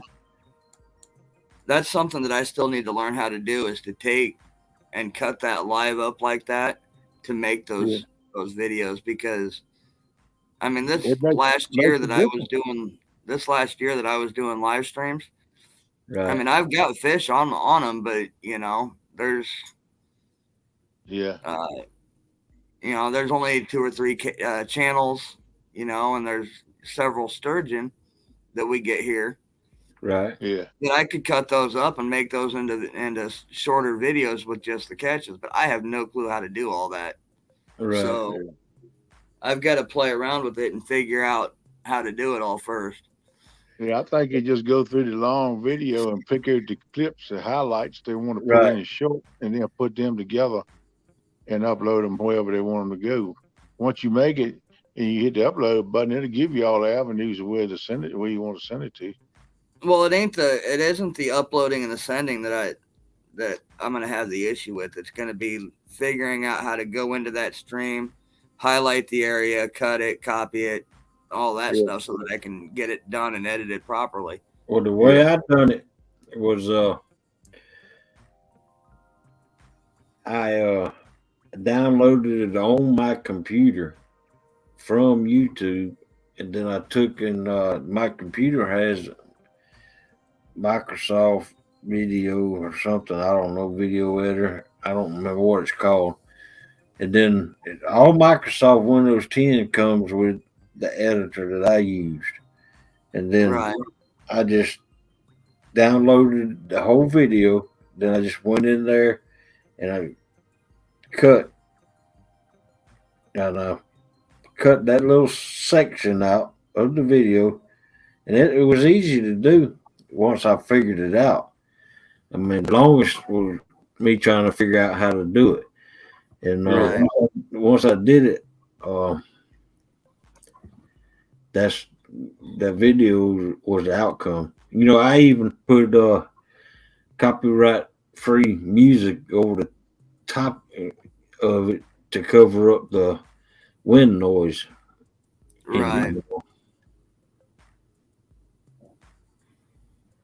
Yeah, see, I don't know. I've got my laptop's a Chromebook, so I mean everything on it's all Chrome. Right. Well, I'm sure they got some editor program in that Chromebook. Yeah, you could Google the Chromebook and it'll tell you what to do. You might be able to go on YouTube and Google what you want to know about Chrome, how to make videos with the Chromebook. And I bet you there's a video out there, somebody explaining you how to do it. Huh. Sandy That's how said I've learned what little bit I've learned is listening to what people have been saying. But I've been going on YouTube and about a little search thing, look like a glass you look through. Just hit that and type in what you want to look at, and it comes up, man. Most time it's 3 or 4 videos on the same thing. No, Sandy Toes, he deletes all his yeah, but I don't know why she would get kicked from the stream and back to her homepage. That sounds like a glitch either on YouTube on her end or maybe with her computer or phone. Right. I don't know what that would be about. Yeah, the Ricky's messages, that's just him. He always deletes his and retracts his messages. Let's see. Oh, shit, man. I need to make him a moderator. And Ricky, no, I did not have the app called Movie Clip on my phone. There you go.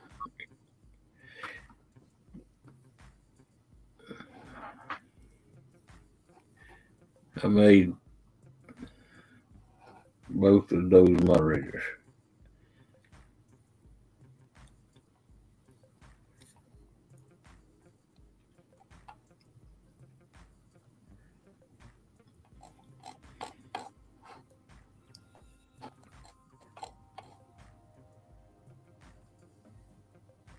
No, Melissa, we can't kick somebody out of stream unless it's unless we hide them, and then they can still watch. It won't send them back to their homepage.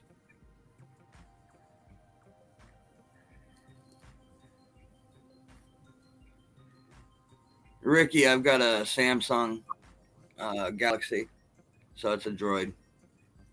Yep, that's what I got. You got the what was your? Mine's a 20. Mine's a A32. Okay, I ain't never heard of that one.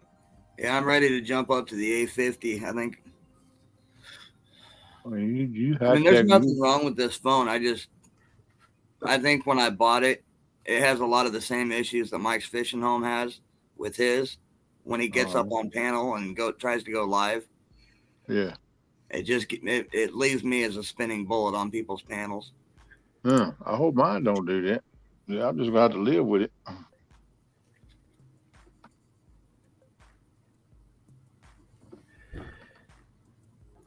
Sandy Toes type something else again, and Curtis type something else.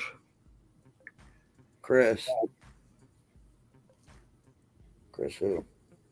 Curtis. Curtis. Oh. Quiet man, Curtis. I thought he said Chris. I'm like, wait, Chris is gone. Yep,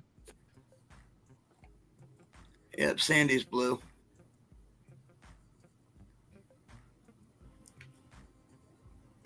That's what kicked you off the stream, Sandy Toes, was that lightning crack. Right. Yep. Especially if you lost your power. That surge of that lightning bolt coming through them wires, what done it? You probably got a surge protector on your stuff. That's probably why it keeps you out of it.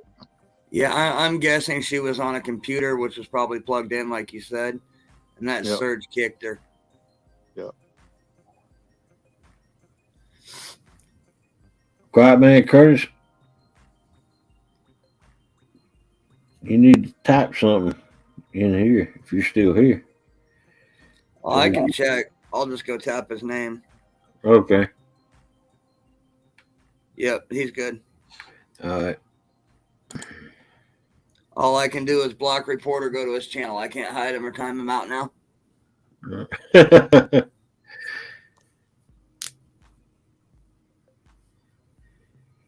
And the only way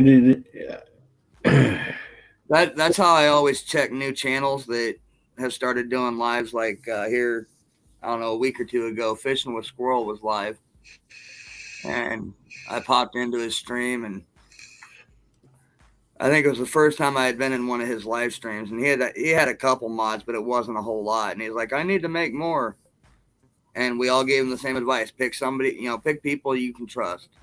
That's all I can say. And his good morning, Amy.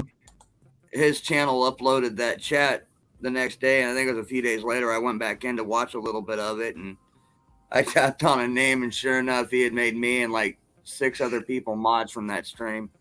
Hey, Amy, how you doing, girl? What's up, Amy? Hope you're feeling all right this morning. And keep old knot head leaf straight.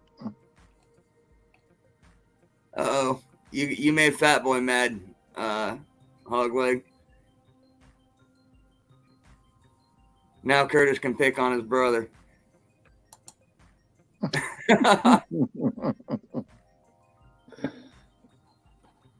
Nope. He can't neither.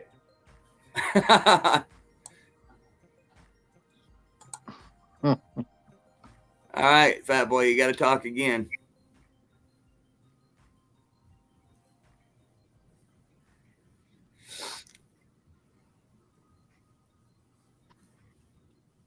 You come in blue.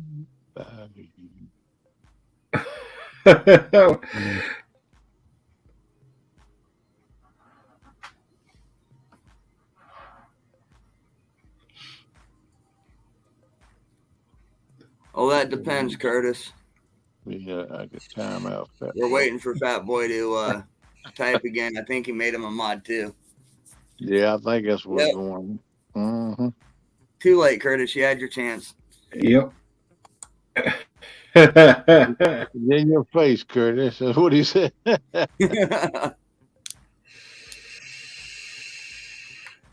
Sandy told I made you a mod just so nothing happens to you. That way you can't be timed out for somebody doing it, by accident or anything like that. Because I know I timed somebody out one time. I thought it was a mod, and come find it, they won't. Man, they've been around for years. Dog, it's the first time I was here.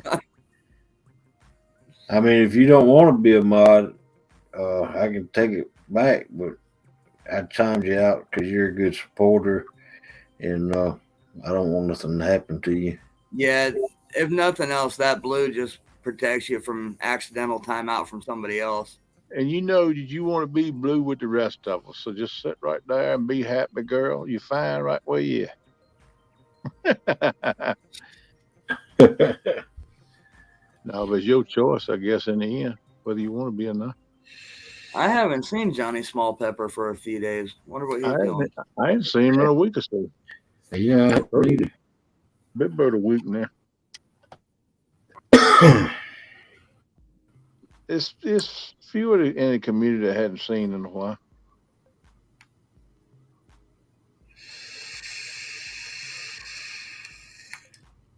I guess life happens, you go through different stages and stuff, and it changes. I can relate to that. Right. Exactly. I mean, if I was still working the job like I was working before, I wouldn't be right up here right now. See what Lee said? He said, I think I'll take Eric's wrench and see how brothers get along. An experiment.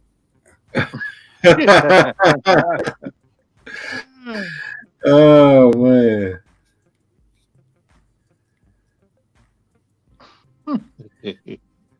And I know he's lurking. I made everybody mod so I could get Avid to pay me to take Amy y'all. asked how Tim Molina is, Hog Leg. You got a report on him, don't you? Tim should be on his way to CatCon. He's got a 20 Yeah. some hour drive. Yeah, I Yeah, heard he's he was got- going to CatCon. He's doing good now. He got his liver levels back, and he left on the 21st, headed to CatCon. So y'all probably see him at CatCon, Amy. Yep. I don't trust that Solo. You never see me fight someone. Hey, you know, I learned a long time ago watching a few videos that you don't pick a fight with an Aussie because they down there fighting crocodiles and kangaroos. They Yeah. don't right. Yeah, there's some tough people down there. Yep, no doubt about it. Right. I like it though. It piques my interest. Yeah. He's out of the hospital heading to CatCon. That's right.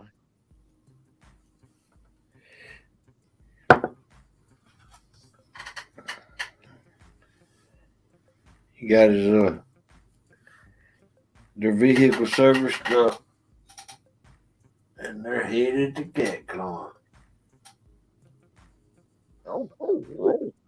Indeed, I wish I was headed there, but not in the cars this year. Nope.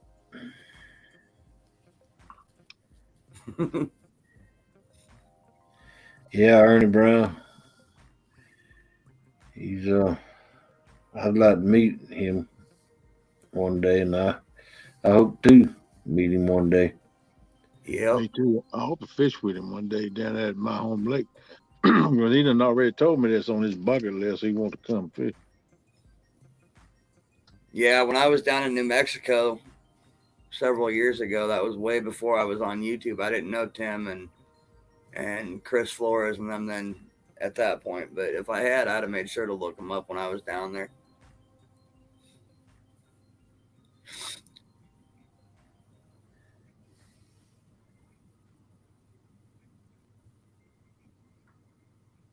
Yeah, how did that turn out?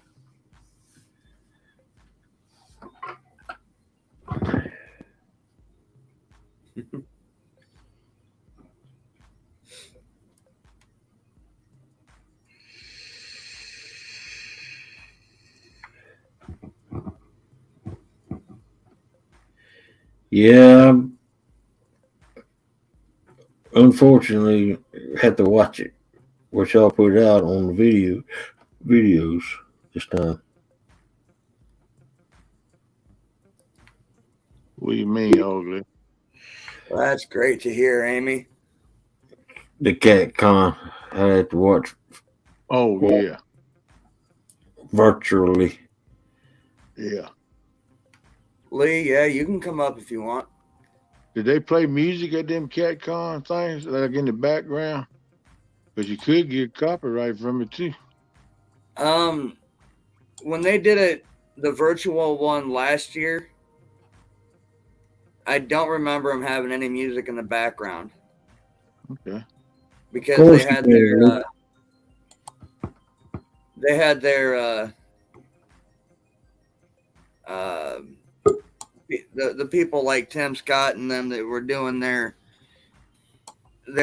talks, so they didn't want the music to go over top of them. What's up, Lee? I just got to ask Mike a question. What's that, good sir? Did you know that 10 plus 10, 11 plus 11 is the same thing?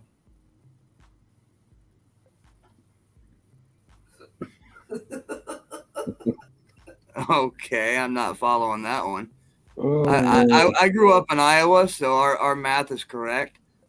10 plus 10 and 11 plus 11 is the same thing. Did you know that, Cannon? I ain't following you on it either. That's a little bit different cipher than what I do. Yeah, that's what I'm saying. Because look, I know 2 + 2 is 6, but I ain't too sure about no more. Right. Well, do the cipher in there. 10 plus 10 is the same as 11 plus 11. I don't see that. I see is 11 + 11 is 2 more than 10 + 10. Right. Well, There's a what's difference 10, what's between- 10 plus 10 then? 20, Well, what's 11 plus 11? 22. You just said it. 2022. Okay, I got you now. I got you. I got you now, knucklehead. That's pretty slick. Yeah, I got you. Wah, wah, wah. I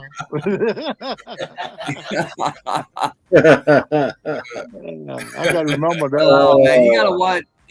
Kenneth, we have to watch those Kentucky guys, you know. I'll tell you what, they slick and they got a good head on their shoulders, think of something like that. I can think it up not quite good. Man, I could live be 100 and I never thought of that one. I didn't either. I had to see somebody else do it. I got to remember it though, because I use it on somebody else like I thought of. Well, when it's that stupid, I have to think about it. I can really think about it. If it's complicated, it's over. Yeah. Right. Yeah. Right. My brain won't put forth the effort to try to do it. Ernie says, "Okay, Lee, I have one for you. Let's see how smart you really are." Ernie, you can't fool an old fool. You want to come up and ask Lee, Bernie?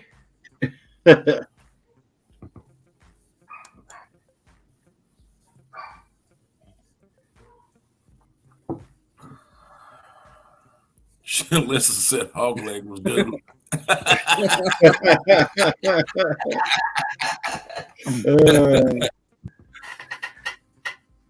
Come on up here, Ernie. Tell us something, man. Chair gone. You gotta watch it there, hog leg. Every time he leans back, that's what Mine was doing the same thing. It was telling me help me every time I leaned back, and I didn't realize it. Ernie says, "Where was the Declaration of Independence signed? This is for all of you." I already know the answer to this. Where was it signed at? Yeah. On the bottom of the paper. Bottom of the paper. See, Ernie, you can't get us, son. They would use quill pens too, because they didn't have them big clickers at that time. Ernie, you put these four heads together, son, and you got a big brain. For now, being a computer. 30 cows in a field, 28 chickens. How many did? Melissa wants you to highlight Ernie for some reason. Have y'all seen those two things that has the horseshoes and the little chain and the ring in the middle? Yeah, I got one. We went to the barber shop the other day, me and Tristan. That boy sat for 30 minutes waiting. I'll be right back. It like tore him up like a soup salad. He finally had to Google it. I said, I've done it years ago, but I hadn't seen one in years. Ernest said, "Okay, Lee, I have one for you. Oh, let's see how smart you are." Okay. Ernie, you behind? Kids, you behind in the stream or something? Yeah, I'm a little bit behind. He's just getting caught up on chat.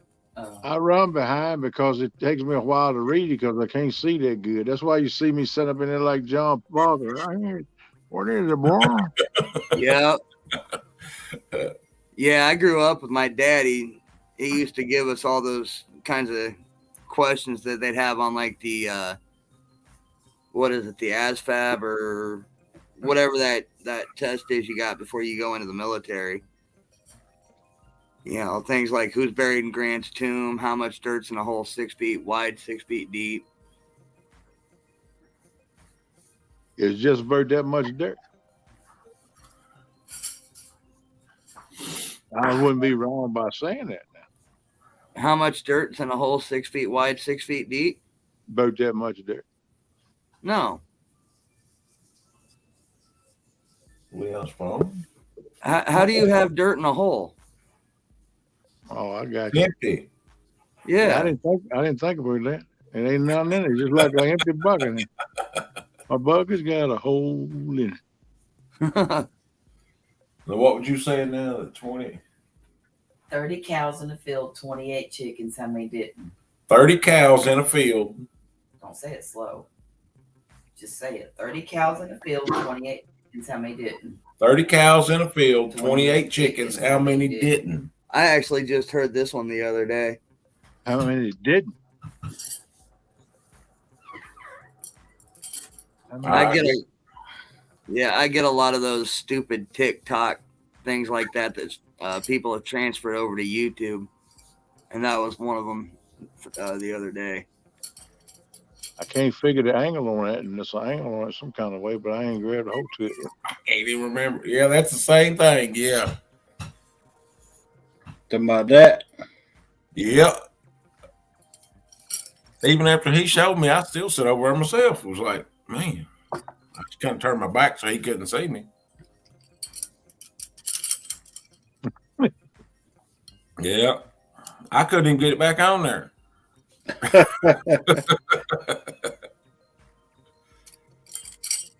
What is It's that been thing? years Ain't no since I looked such at an that thing. apparatus.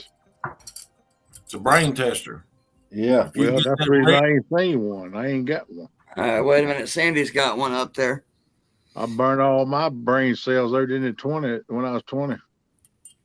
She says, "You measure my life in hours, and I serve you by expiring. I'm quick when I'm thin, slow when I'm fat. The wind is my enemy. What am I?" What? Measure my life in hours. I serve you by expiring.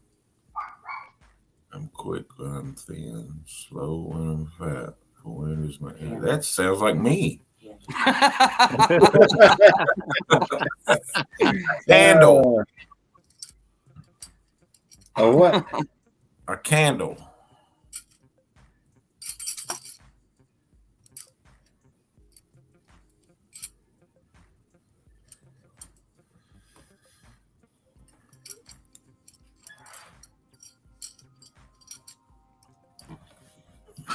Ernie wanted to know what that was, Hog Leg. Yep, she just confirmed it. She said it's a candle. Okay. Amy cheated and told me. It's Hey, a now you get help, Lee. That ain't fair.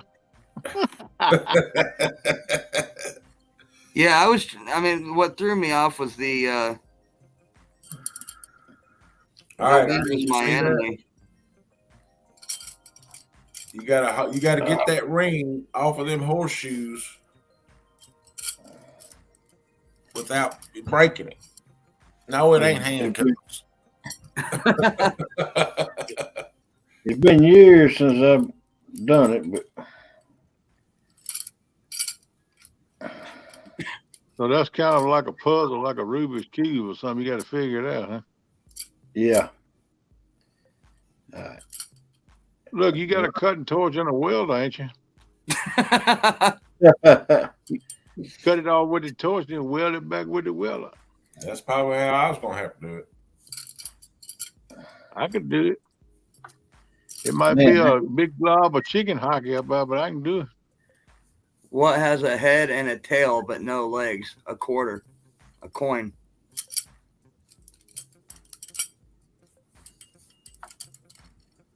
Now Sandy's googling riddles. That look like the old C clamps you used to run on single tree for a horse. I can't get this thing no more. It's been years. I got it a while ago, and I don't remember how I did it. You got to twist it somehow. Yeah, you got to twist it, turn it, and flip it.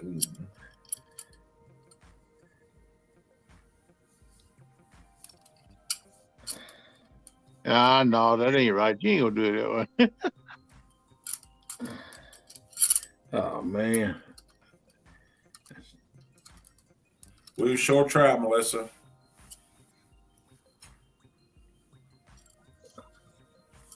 Oak now he'll be sitting there. He ain't going to bed for the next half hour now. No, he'll be up sitting up in this afternoon till Melissa hit him upside the head with that frying pan, make him go to bed trying to fix that thing. Ernie says, "What's 6 inches long and women love to blow it? $100 bill." Yeah.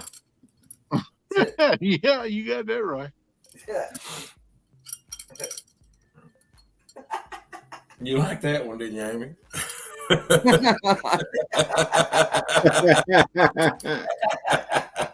Oh, goodness. Man, no, I can't get it. I used to be able to do it. Same thing, Ernie. I heard it more specifically as $100 bill, not just money. Yeah, that's me, $100 bill. Because $1 don't go nowhere. Sandy says, "Leave it alone."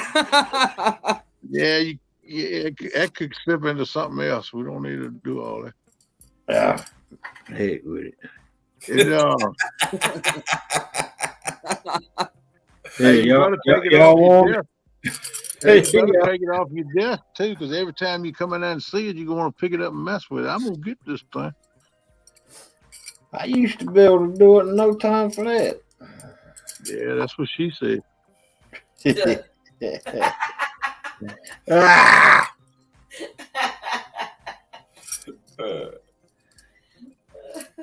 I'm supposed to be going fishing with the J-Dog and Mr. Freddie Beck here in a little bit. Oh, man. You gonna have a good day then, bud. That sounds good. Y'all going live, I'm sure, ain't you? Yeah, I probably won't be going live until at least I'm almost there and when I get there. So I don't know if I will or if J-Dog will or somebody. You know J-Dog never goes live on his channel. Yeah. About what time of the day you think it might be? Around mid-morning? I don't know. It's going to take me an hour and a half to get there, and I got to drop Amy off at 7 o'clock. So, okay. Yeah, probably around 6 o'clock. Got an hour to get ready. 10, 11 o'clock. Something. Got it. And we missed it. Do it again. Yeah. Let's see. Let me put it back on. Curtis says, "Lee, Roger is coming down." Muskrat. He said something last night on his show that he might come down, bring his boat. Oh, today? I thought he meant for CatCon. No, Roger is going to CatCon, but he's talking about fishing today. But there it is. Hey, you just showing off now. That's all you do. No, I didn't take Roger's seat. I got a phone call last night. It said, "Come on up." I said, "All right." Yesterday, actually. And I said, "Well, I don't know. Let me ask Amy."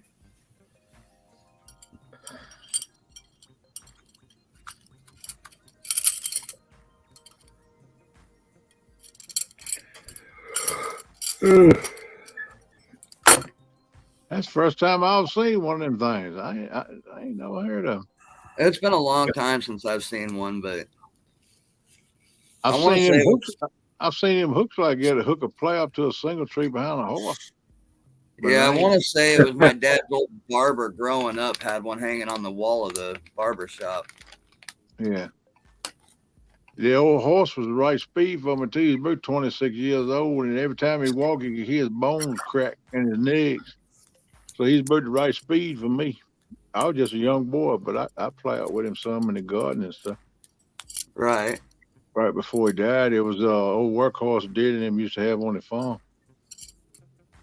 He was born and raised right there, stayed with Daddy till he died. He died, I think he's 27, 28 years old. Oh, wow.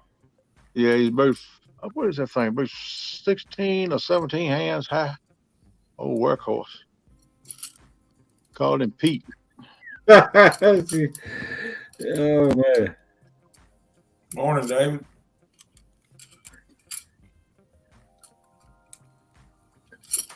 I'm better to do what Sandy Toes said. Said put it down, leave it alone, huh?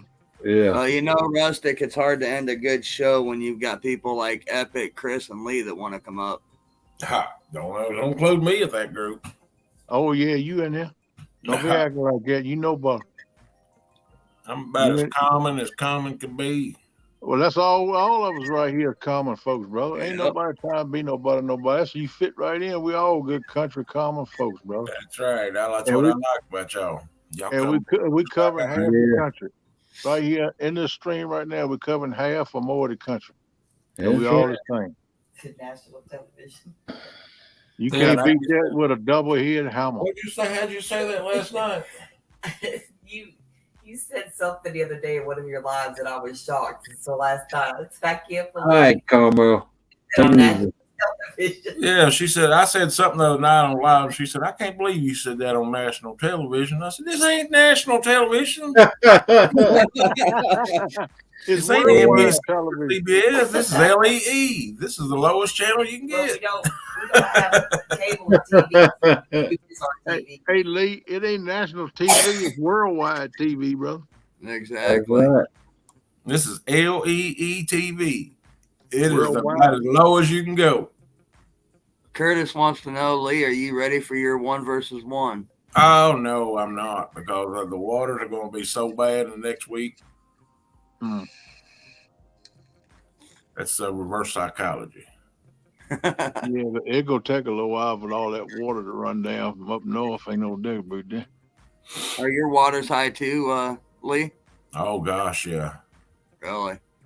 Even the lake's up. Muddy. Yeah. All these down here are too. And we was just getting headed toward the right temperatures for those fish to start biting. And then now we got all this cold weather coming back in. We see you back there, T-Bird. I got I didn't get drawn, but Big Skip called me out. And I went and watched one of his videos, and I'm probably in for a tail whooping. Yeah, I haven't ever seen Big Skip. He fishes Wilson Lake and Gunnersville. And he's an Alabama boy, huh? Right on the north. He's right up in North Alabama. That's me, Amy. I ain't got no TV, and I stay on YouTube 24/7. Yep. I don't need nothing else. This is more entertaining than anything on TV anyway. You ain't got no commercial skills. I miss my news, though. I'm a news freak. I like to know what's going on. I got me a weather app. That's all I really care about. So I flip to see what my weather is, and the news is blues. I don't listen to them, man. They get to putting all this fake stuff. I don't listen to it. Sometimes we get 37 channels for free, and sometimes we get 15. So. Right. Well, still, that 15 is for free is a good deal compared to the options you got this day and time. That's right. As long as we get our local news and weather, that's all I'm concerned about. Yeah. I mean, I thought about getting one of them digital antennas and put up, but then I got to get on YouTube. My daughter, I got a hotspot, and she runs that Roku all on the TV. She pays for a couple channels on that, but I don't ever watch the thing. Now, my brother knew a boy that does these fire sticks, and they're like fixed fire sticks. Well, you get all the movies and all the channels and everything else. I mean, I had every movie, pay-per-view channel, and everything, $15 a month. Right. My brother's got one. But we didn't watch it, so it was like $15 for something I didn't watch. I mean, right? Yeah, that'll feed you half a day or down in water, won't it? Ricky wants to know, with the water up like that, Lee, don't the fish move into the bank areas? I know they do here. Yeah, because you think about it, the water, the shallow water is going to warm up before the deep waters do. So that's why plus the bait's coming into the warmer water too. So they following the bait in. They're going to come to the warmer waters till the deeper waters warm up. You know, well, down here, if you catch it within a day or two, well, when the water gets out of the banks, you can catch the crap out of some fish.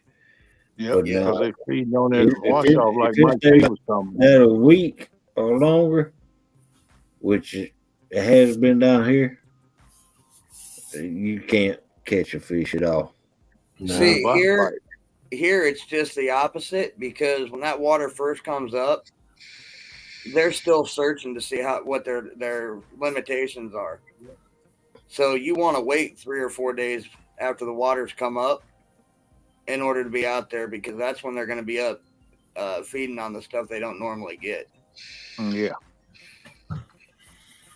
That's normally I could have caught that little 2 pound channel cat within the first 15 minutes.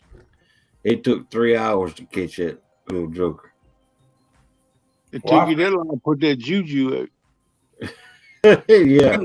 Mostly this little lake that I fish at, and the water will rise up in 1 week and be 7 foot high, and then the next week be below normal. Then Oh, it'll turn no. cold, and then it'll get 70 degrees. It was 61 degrees the other day. Now it's 40.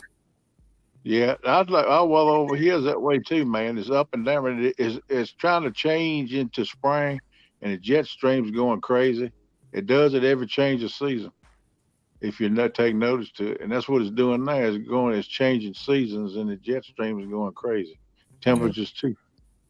Yeah, see, here right now, we're going to have the exact opposite problem that you guys are all having out there. Our water's so low in our rivers. Yeah, we got it all down here. So yeah, in order for our water to come up, we're going to have to wait for North and South Dakota and places up north in Wyoming and whatnot for them to thaw out to get their water down here. Yeah, Uncle Lou took a video and was down there to the boat ramp. Oh, he went to 3 different boat ramps up there where he lives at. And every single one of them, the boat ramps were out of the water. Yeah. They're like that down here. Was it normally like that? He said, well, they're not normally that low. He said, it's just, and then the ground is cracked open. He said, dry. Wow. Yeah, it's bad. Yard and the cracks. If you put both hands in, I mean, 20 foot long. Just great day. Right. No. Yeah, and it's bad here when the other day I seen Uncle Lou made a comment that for a while he's going to end up having to resort to being a bank guy because he can't get his boat in the river up there. Right. He said it normally ain't that deep anyway, so. I know Kerr Lake down there, what lake I fish in is low as the devil right now. Aaron came in here a while ago, catfish regulators, and said yesterday a dude caught an 84-pounder where he fishing. That's on our list this year. Yeah, well, he talked about Kerr Lake. Yeah. Because I think he fished on Lake Gasson with Tom on Friday nights, but other times most times go around somewhere on Kerr. Yeah. But they low right now. I mean, Kerr Lake's like it year round though, because they draw water to that to carry down to Virginia Beach. That's where they get their water from. Kerr Lake, they pipe it down. Right. That's why it stays so low. But they keep Lake Gaston the same level all the time. Well, y'all, I'm gonna have to step out for here. We gotta get up and start getting ready. I gotta drop Amy off at 7. It's already 10 after 6. So. Well, look, man, y'all have a good day. Be safe, and I hope you catch a bunch of them. You ain't the only one that's hoping that. Yeah, man. I hope you do, brother. Good luck, Miss Amy, you have a good day working, girl. Yeah, go make Daddy owe some money now. Bring home the bread, Mama. Y'all have a good one. Thank you for coming up here today. See y'all. See you. All right. I think it's about time to shut her down. Yeah, we done run about an hour over, but it went by pretty fast, didn't it? Like I said, it's hard to shut it down when you get good company. Good people here and get the road. Yeah, exactly. Right. Exactly. Later, Miss Amy. I mean, I'll be honest. If Epic and Chris and Lee were to come up on my panel, I'd let that thing run 24 hours if they. I would too. Ain't no way I'd shut it down. Yeah. No, Heck yeah. Yep. I I'll let be her like, roll. here, the stage is yours. I'll jump out and go into chat and let me know when you're done. Yep. That's right. It was a good night, man. We done had some good streams this week. Oh, heck yeah. They've been good, man. I'm proud to be a part of it. I'm proud As to have always, you part of it, Ken. always proud You know, that glad that y'all Let me, put up with my butt too. let me, Thank you. let me play this one right now. Let's see.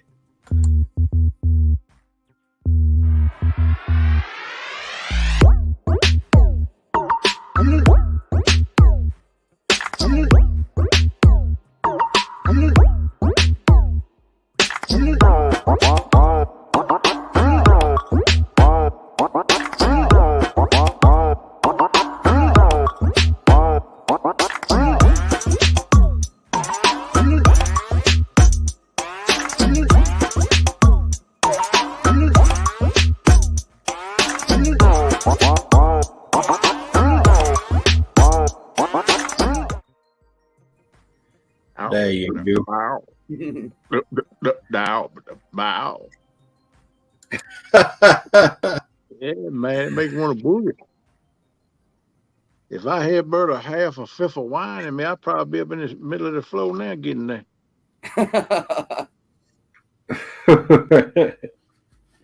Yeah, man. Got that beat to it. Yeah. And I'll play this one right here, too.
I got some more to add to it.